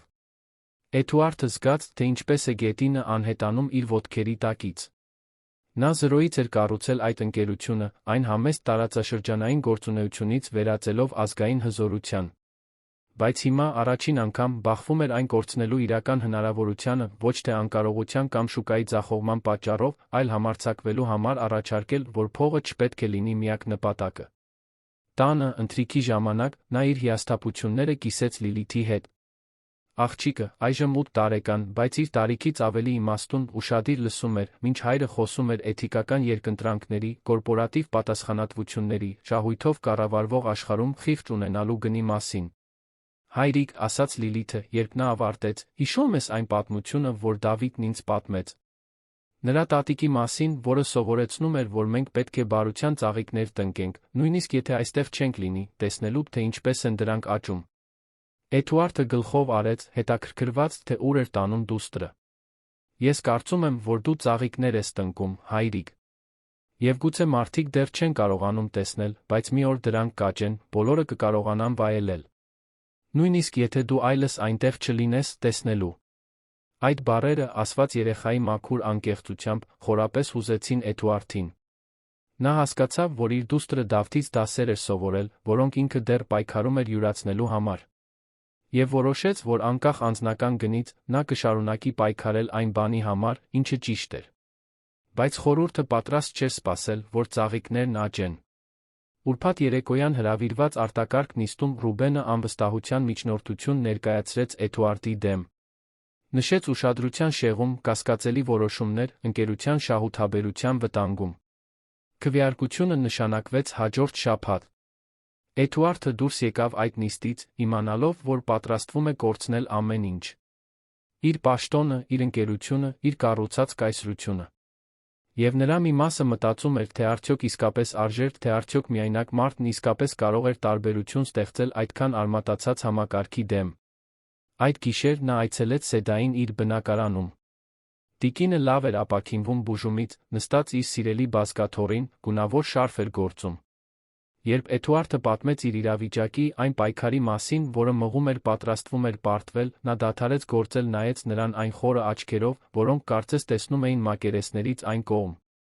Ամուսինը սովորություն ուներ ասելու, խոսեց Սեդան, նրա ձայնը մեղմ, բայց հաստատուն, որ ճիշտն անելը հազվադեպ է հեշտ, հաճախ գին ունի։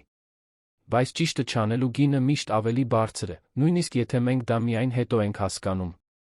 Նա Էդուարդի ձեռքը վերցրեց իր կոշտացած տաք ձեռքերի մեջ։ Դու անում ես այն, ինչ Անտոնը կաներ։ Դու հարգում ես նրա երազանքը։ Եվ անկախ նրանից, թե ինչ կպատահի, դա արժեք ունի։ Միշտ արժեք ունի։ Էդուարդը հեռացավ այնտեղից ծանր, բայց վճռական սրտով։ Վերջնական ճակատամարտը մոտենում էր, նա չգիտեր, թե կհաղթի արդյոք։ Բայց գիտեր, որ պետք է պայքարի, որովհետև որոշ բաներ ավելին արժեն, քան շահույթներն ու կորպորատիվ պաշտոնները։ Որոշ բաներ ամեն ինչ արժեն։ Երկուշաբթի առավոտը, որը պետք է որոշեր Էդուարդի ճակատագիրը, անպամած բացվեց երանի վրա, այն ծանր ամպերով, որոնք անձր են սպառնում, բայց տատանվում են թափվել։ Էդուարդը շուտ արթնացավ, անհանգիստ քնի գիշերից հետո, լի կիսատ պռատ երազներով, հանկարծակի արթնացումներով։ Հագավ իր լավագույն կոստյումը, բարակ գործվածքից անթերի կարվածքով զրահ, թե գիտեր, որ դա ոչ մի տարբերություն չի տա։ Հարցը արտաքին տեսքի մեջ չէր, այլ սկզբունքների, նա սովորել էր, որ սկզբունքները հազվադեպ են հանրաճանաչ գործարար աշխարհում։ Դուրս գալուց առաջ անցավ Լիլիթի սենյակով։ Աղջիկն արթուն էր, նստած մահճակալին, շուրջը տարածված մի քանի գրքերով, քննության էր պատրաստվում։ Երբ տեսավ հորը դռան մոտ, դեմքը լուսավորվեց, բայց աչքերում անհանգստություն կար։ Նա գիտեր, թե ինչ էր նշանակում այդ օրը։ Ամեն ինչ լավ կլինի, հայրիկ, ասաց նա, այն վստահությամբ, որը միայն երեխաները կարող են ունենալ։ Դու ճիշտն ես անում։ Ճիշտը միշտ հաղթում է վերջում։ Էդուարդը մտավ համբուրեց դստեր ճակատը, պահելով այդ պահը, հավատի այդ մաքրությունը։ Հուսով եմ, դու ճիշտ ես, իմ արքայադուստր։ Շատ եմ հուսով։ Նիստը նշանակված էր առավոտյան 10-ին։ Էդուարդը կես ժամ շուտ հասավ, գտնելով խորհրդի սենյակն արդեն պատրաստ, կողքի սեղաններին դրված հանքային ջրով սուրճով, մեծ էկրանը, պատրաստ շնորհանդեսների համար։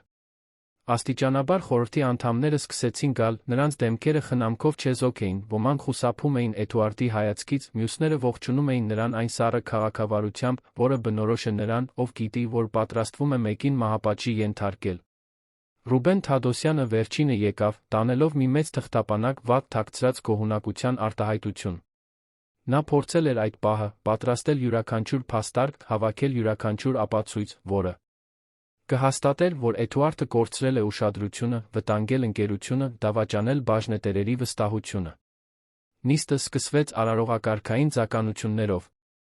Նախորդ նիստի արձանագրություն, փոքր վարչական հարցեր, այնպիսի բյուրոկրատիա, որը նախորդում է մեծ իրադարձություններին։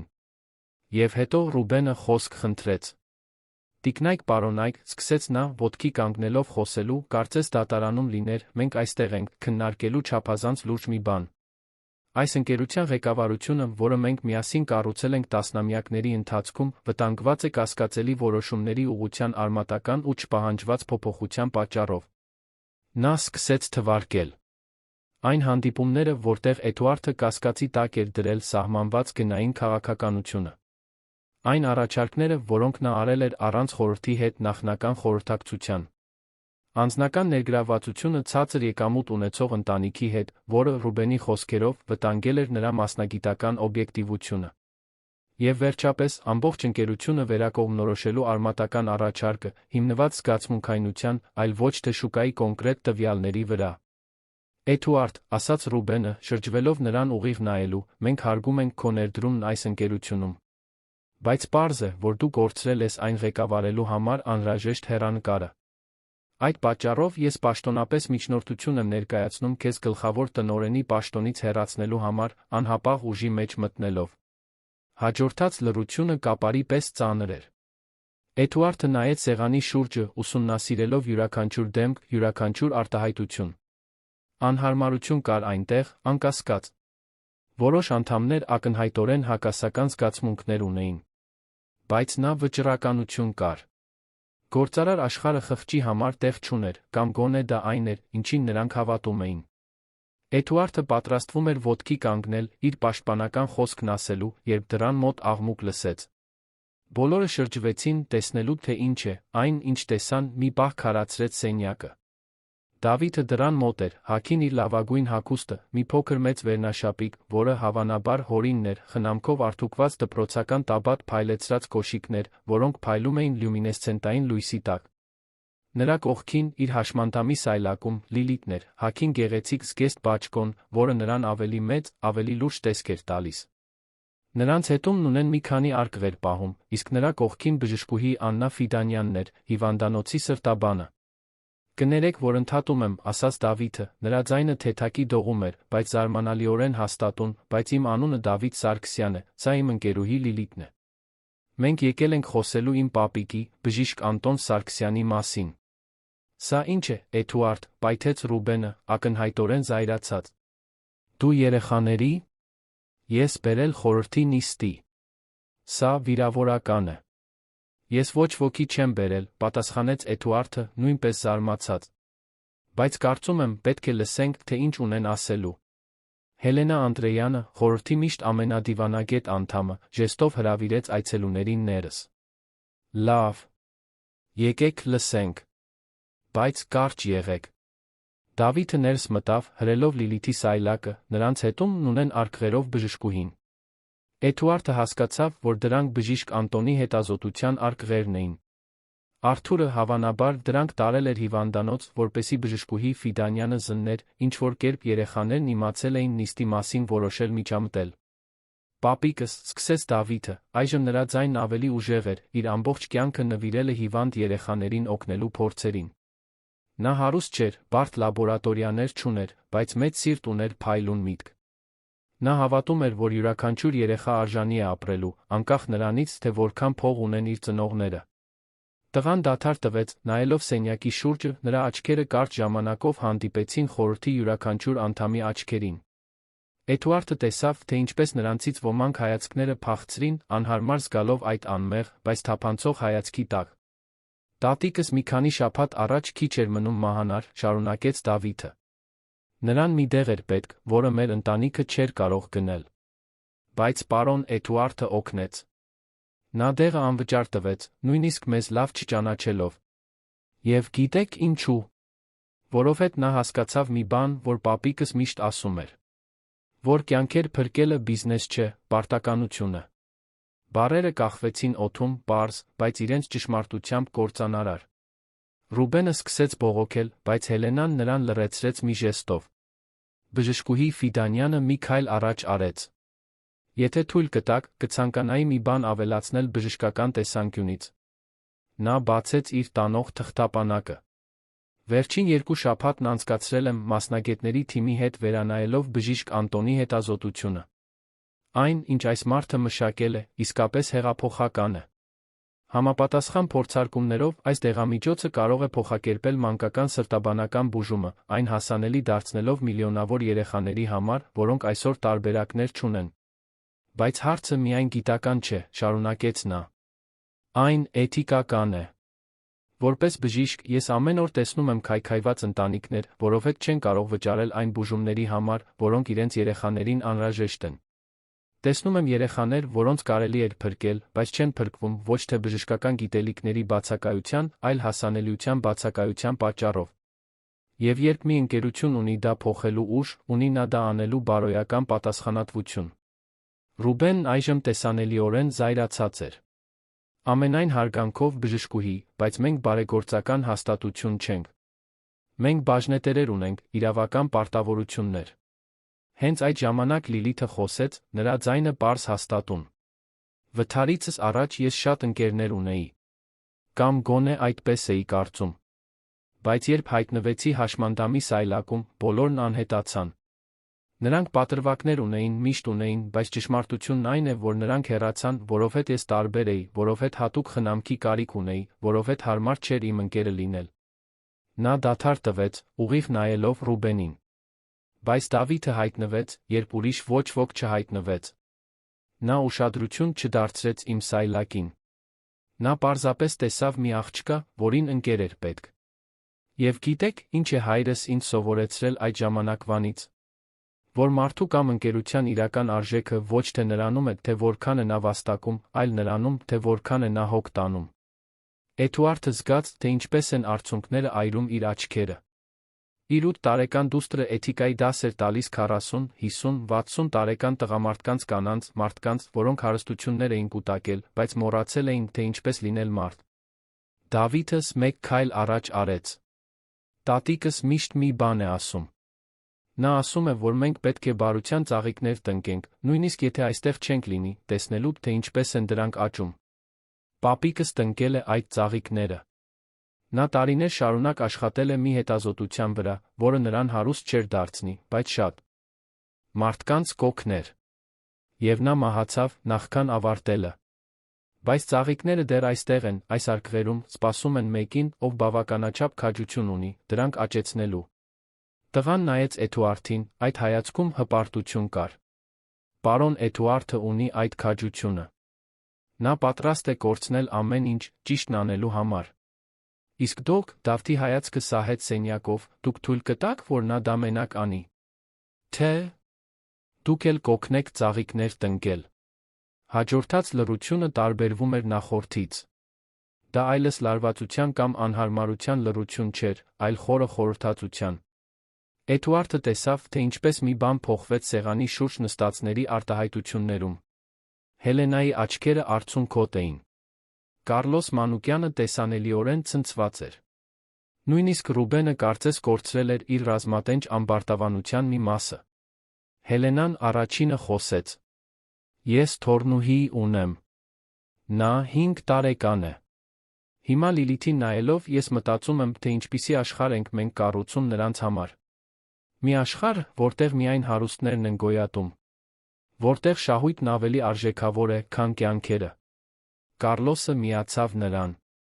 Ես այս ոլորտ եմ մտել 30 տարի առաջ, որովհետև ուզում էի օգնել մարդկանց։ Ճանապարհին ինչ-որ տեղ մոռացա դա։ Կորցրի տեսադաշտից, թե ինչու էի սկսել։ Մեկ առ մեկ խորհրդի անդամները սկսեցին խոսել, կիսվելով իրենց սեփական կասկածներով, ֆինանսական պարտավորությունների բարոյական խղճի միջ իրենց ներքին կոնֆլիկտներով։ Ոչ բոլորը փոխեցին իրենց դիրքորոշումը, Ռուբենը շարունակեց հաստատուն մնալ իր ընտիմության մեջ, ինչպես 2 այլ ավելի պահպանողական անդամներ։ Բայց սենյակի մթնոլորտում մի հիմնարար բան էր փոխվել։ Երբ վերջապես հասավ քվեարկելու ժամանակը, արդյունքը տարբերվում էր սպասվածից։ 7 ձայն Էդուարդին գլխավոր տնօրեն պահելու նրա առաջարկներն իրականացնելու օգտին, 5 դեմ։ Տարբերությունը փոքր էր, բայց բավարար։ Էդուարդը զգաց, թե ինչպես են ոտքերը թուլանում թեթացումից։ Բայց թեթացումից ավելի նա խորը երախտագիտություն զգաց։ Ոչ միայն իր պաշտոնը պահպանելու համար, այլ մի արտասովոր բանի ականատես լինելու համար։ Երկու երեխա իրենց անմեղությամբ բարոյական պարզությամբ արել էին այն, ինչ ինքը մենակ չէր կարողանա։ Նրանք դիպել էին ագահությունից կարծրացած սրտերին, խղճի սերմեր էին ցանել չոր հողում։ Ռուբենը զայրացած դուրս եկավ նիստից, շրխկացնելով դուռը։ Դեմ քվեարկած անդամներից ոմանք նույնպես արագ հեռացան, ակնհայտորեն անհարմար զգալով։ Բայց մյուսները մնացին, մոտենալով Դավթին ու Լիլիթին, ցանկանալով ավելին իմանալ հետազոտության, բժիշկ Անտոնի պատմության, թե ինչպես կարող են օգնել։ Հաջորդ շաբաթների ընթացքում Ավետիսյան դեղագործականը արմատական փոփոխության ենթարկվեց։ Էդուարդը ստեղծեց մի ամբողջ բաժին նվիրված մատչելի դեղամիջոցներին, առատաձեռն բյուջեով որոշումներ կայացնելու ինքնավարությամբ, հիմնված սոցիալական ազդեցության, այլ ոչ թե միայն շահույթի վրա։ Բժիշկ Անտոնի հետազոտությունը պաշտոնապես ձեռք բերվեց Սարգսյանների ընտանիքից արդար գնով, կլինիկական փորձարկումներն անմիջապես սկսվեցին։ Հիմնական դեղամիջոցների գները աստիճանաբար նվազեցվեցին, սկսելով 20%-անոց նվազեցումից հետագայում էլ ավելի նվազեցնելու ծրագրերով, քանի որ ընկերությունը օպտիմիզացնում էր իր գործունեությունը։ Սոցիալական հիմնադրամ ստեղծվեց, որը անվճար բուժումներ էր տրամադրում ապացուցված կարիքավոր ընտանիքներին։ Եվ ընկերությունը սկսեց մեծ ներդրումներ կատարել անտեսված հիվանդությունների մեջ, որոնք հիմնականում ազդում էին աղքատ բնակչության վրա։ Արձագանքները խառն էին։ Որոշ շուկայի վերլուծաբաններ քննադատեցին փոփոխությունները, կանխատեսելով բաժնետոմսերի անկում մրցունակության կորուստ։ Որոշ բաժնետերեր վաճառեցին իրենց մասնաբաժինները, դժգոհ նոր ուղղությունից։ Ռուբենը դեմ քվեարկած խորհրդի մյուս անդամները ի վերջո հրաժարական տվեցին, չկարողանալով ընդունել փոխակերպումը։ Բայց մի զարմանալի բան տեղի ունեցավ։ Ավետիսյան դեղագործականը ի փոփոխության պատմությունը վիրուսային դարձավ լրատվամիջոցներում։ Թերթերը, կայքերը, հեռուստահաղորդումները սկսեցին լուսաբանել մի դեղագործական ընկերության փոխակերպումը, որն ընտրել էր մարդկանց շահույթների փոխարեն։ Ընկերության հանրային իմիջը կտրուկ բարելավվեց։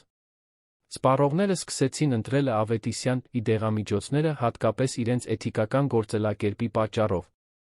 Փայլուն տաղանդները, հատկապես երիտասարդ իդեալիստ հետազոտողները, սկսեցին դիմել ընկերությունում աշխատելու համար։ Եվ ճակատագրական նիստից 6 ամիս անց, մի էլ ավելի զարմանալի բան։ Շահույթները ոչ միայն պահպանվել էին, այլ աճել։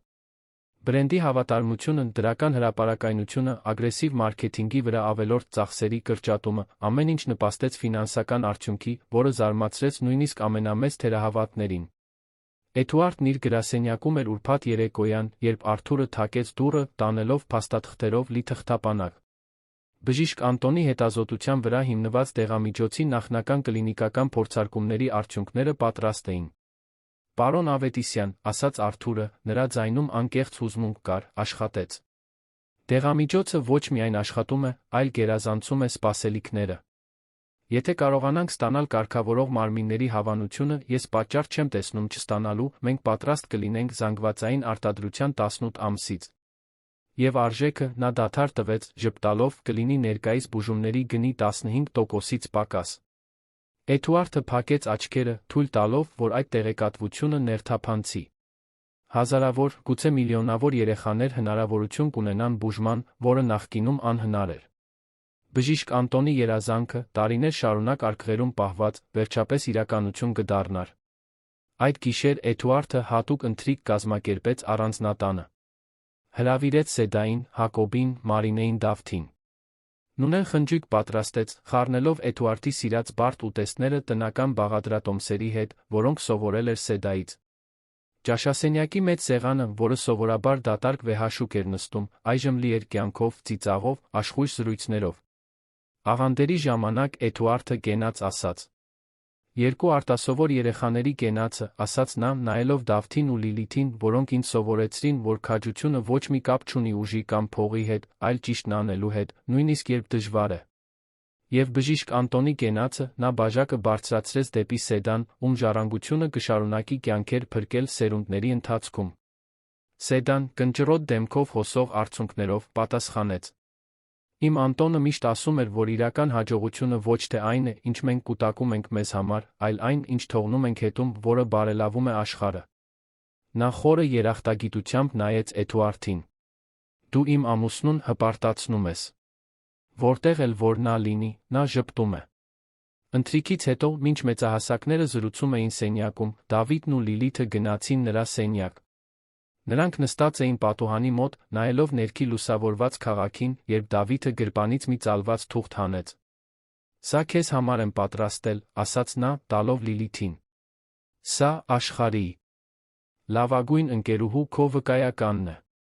Լիլիթը բացեց թուղթը, տեսավ մի մանրամասն նկար, աստղերով սրտերով զարդարված եզրերով, կենտրոնում խնամքով գրված. Լավագույն ընկերուհու պաշտոնական վկայական, շնորհվում է Լիլիթ Ավետիսյանին, քաջ, բարի անհավանական լինելու համար։ Ստորագրված Դավիթ Սարգսյան, լավագույն ընկեր։ Նա թուղթը սեղմեց կրծքին, ժպտալով. Սա կպահեմ ընդմիշտ։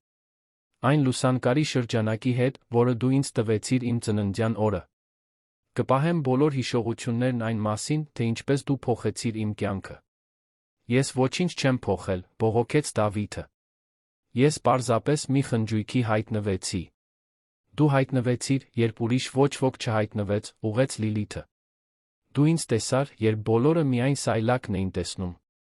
Դու իմ ընկերը եղար, երբ ես կարծում էի, որ այլս երբեք ընկերներ չեմ ունենա։ Դա փոխեց ամեն ինչ։ Դավիթը ժպտաց, այն ժպիտը, որը լուսավորում էր շուրջ բոլորը։ Ուրեմն տատիկս ճիշտ էր։ Բարության ծաղիկների մասին։ Մենք տնկում ենք, դրանք աճում են այնպիսի տեղերում, որոնք մենք նույնիսկ չենք պատկերացնում։ Իսկապես աճում են, համաձայնեց Լիլիթը։ Եվ կշարունակեն աճել։ Քո պապիկի, իմ հոր, բոլորիս շնորհիվ։ Մենք մի ամբողջ այգի կթողնենք հետում։ Այդ ընթրիքից 6 ամիս անց Դավիթը առանձնատուն եկավ իր դպրոցական տեղեկագրով։ Նա հիացմունքի մեջ էր, գրեթե ցատկոտում էր ուրախությունից։ Բոլոր առարկաներից գերազանց գնահատականն էր, հատկապես գիտությունից։ Նա հպարտությամբ ցույց տվեց Լիլիթին։ Ես գիտնական եմ դառնալու, հայտարարեց նա։ Ինչպես պապիկս։ Կհետազոտեմ բաներ, որոնք կօգնեն մարդկանց։ Տարբերություն կստեղծեմ աշխարհում։ Դու արդեն տարբերություն ես ստեղծում, ասաց Լիլիթը, ժպտալով։ Դու արդեն փոխել ես աշխարհը։ Գոնե, փոխել ես իմ աշխարհը։ Էդուարդը, դիտելով երկու երեխաներին սենյակի դռնից, զգաց, թե ինչպես է սիրտը լցվում։ Նա մտածեց այն ամենի մասին, ինչ տեղի էր ունեցել այն դատարկ ծննդյան խնջույքից ի վեր։ Թե ինչպես մի պարզ տղա, իր մաքուր սրտով անպաճույճ ներկայությամբ, կատալիզատոր էր դարձել մի փոխակերպման, որը նա երբեք չէր պատկերացնի հնարավոր։ Ընկերությունը ծաղկում էր այնպիսի ձերով, որոնք շատ ավելին էին, քան հաշվեկշիռների թվերը։ Նրանք դարձել էին առաջատարներ ոչ միայն դեղագործական նորարարության, այլ կորպորատիվ սոցիալական պատասխանատվության ոլորտում։ Այլ ընկերություններ սկսում էին հետել օրինակին, հասկանալով, որ էթիկան շահույթը փոխբացառող չեն։ Բժիշկ Անտոնի հետազոտության վրա հիմնված դեղամիջոցը հաստատման վերջին փուլում էր, կանխատեսումները ցույց էին տալիս, որ այն կարող է օգուտ բերել ավելի քան կես միլիոն երեխայի բաշխման առաջին տարում։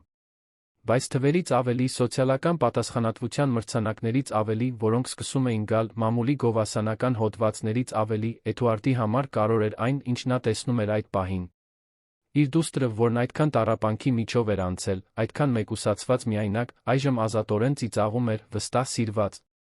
Եվ մի տղա, որը հեշտությամբ կարող էր դառնալ աղքատությանց մեկ վիճակագրական միավոր, այժմ անսահման հորիզոններ ուներ, հավակնոտ երազանքներ, սնուցվող ներուժ։ Այդ գիշեր, երբ Դավիթը տուն գնաց, Լիլիթը քնեց, Էդուարդը նորից կանգնեց իր սենյակի պատուհանի մոտ, նայելով քաղաքին։ Բայց այս անգամ նա չէր զգում նախկին դատարկությունը։ Զգում էր կապ։ Զգում էր նպատակ։ Զգում էր, որ իր կյանքը վերջապես իմաստ ունի, որը դուրս է նյութական նվաճումներից։ Նա մտածեց մի արտահայտության մասին, որը Սեդան կիսել էր իր հետ, մի բան, որ բժիշկ Անտոնը սովորություն ուներ ասելու։ Մարդու իրական ժառանգությունը ոչ թե նրանում է, ինչ նա կառուցում է իր համար, այլ նրանում, ինչ նա թողնում է ուրիշների համար։ Եվ Էդուարդը վերջապես հասկանում էր դա խորը, ներքին մակարդակում։ Նրա ժառանգությունը չէր լինի բլրի առանձնատունը, կամ ընկերության բաժնետոմսերը, կամ կուտակված հարստությունը։ Դա կլիներ Լիլիթը, որն աճում էր ուժեղ վստահ, չնայած դժվարություններին։ Դա կլիներ Դավիթը, որն ուներ բոլոր հնարավորությունները իրականացնելու իր երազանքները։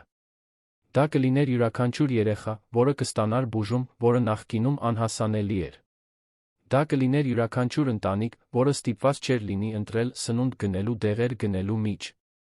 Դա կլիներ մի ամբողջ արդյունաբերության փոխակերպումը, մի փոքր քայլ առ քայլ։ Եվ ամեն ինչ սկսվել էր մի պարզ ընտրությունից։ Մի անծանոթ տղայի համար դուռը բացելու ընտրությունից, որը հայտնվել էր մի խնջույքի արտաքին տեսքից, սոցիալական դասերից, հասարակության կառուցած պատնեշներից այն կողմ տեսնելու ընտրությունից։ Հավատալու ընտրությունից, որ բարությունը կարող է, որ կարեկցանքն արժեք ունի, որ ճիշտն անելն արժե ցանկացած կին։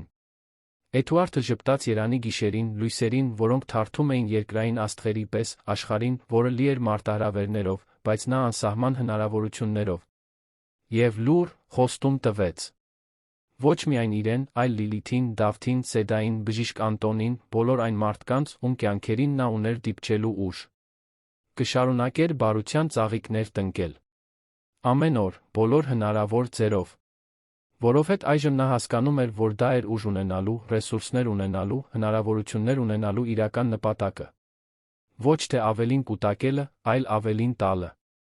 Ոչ թե ավելի բարձր պատեր կառուցելը, այլ ավելի լայն կամուրջներ։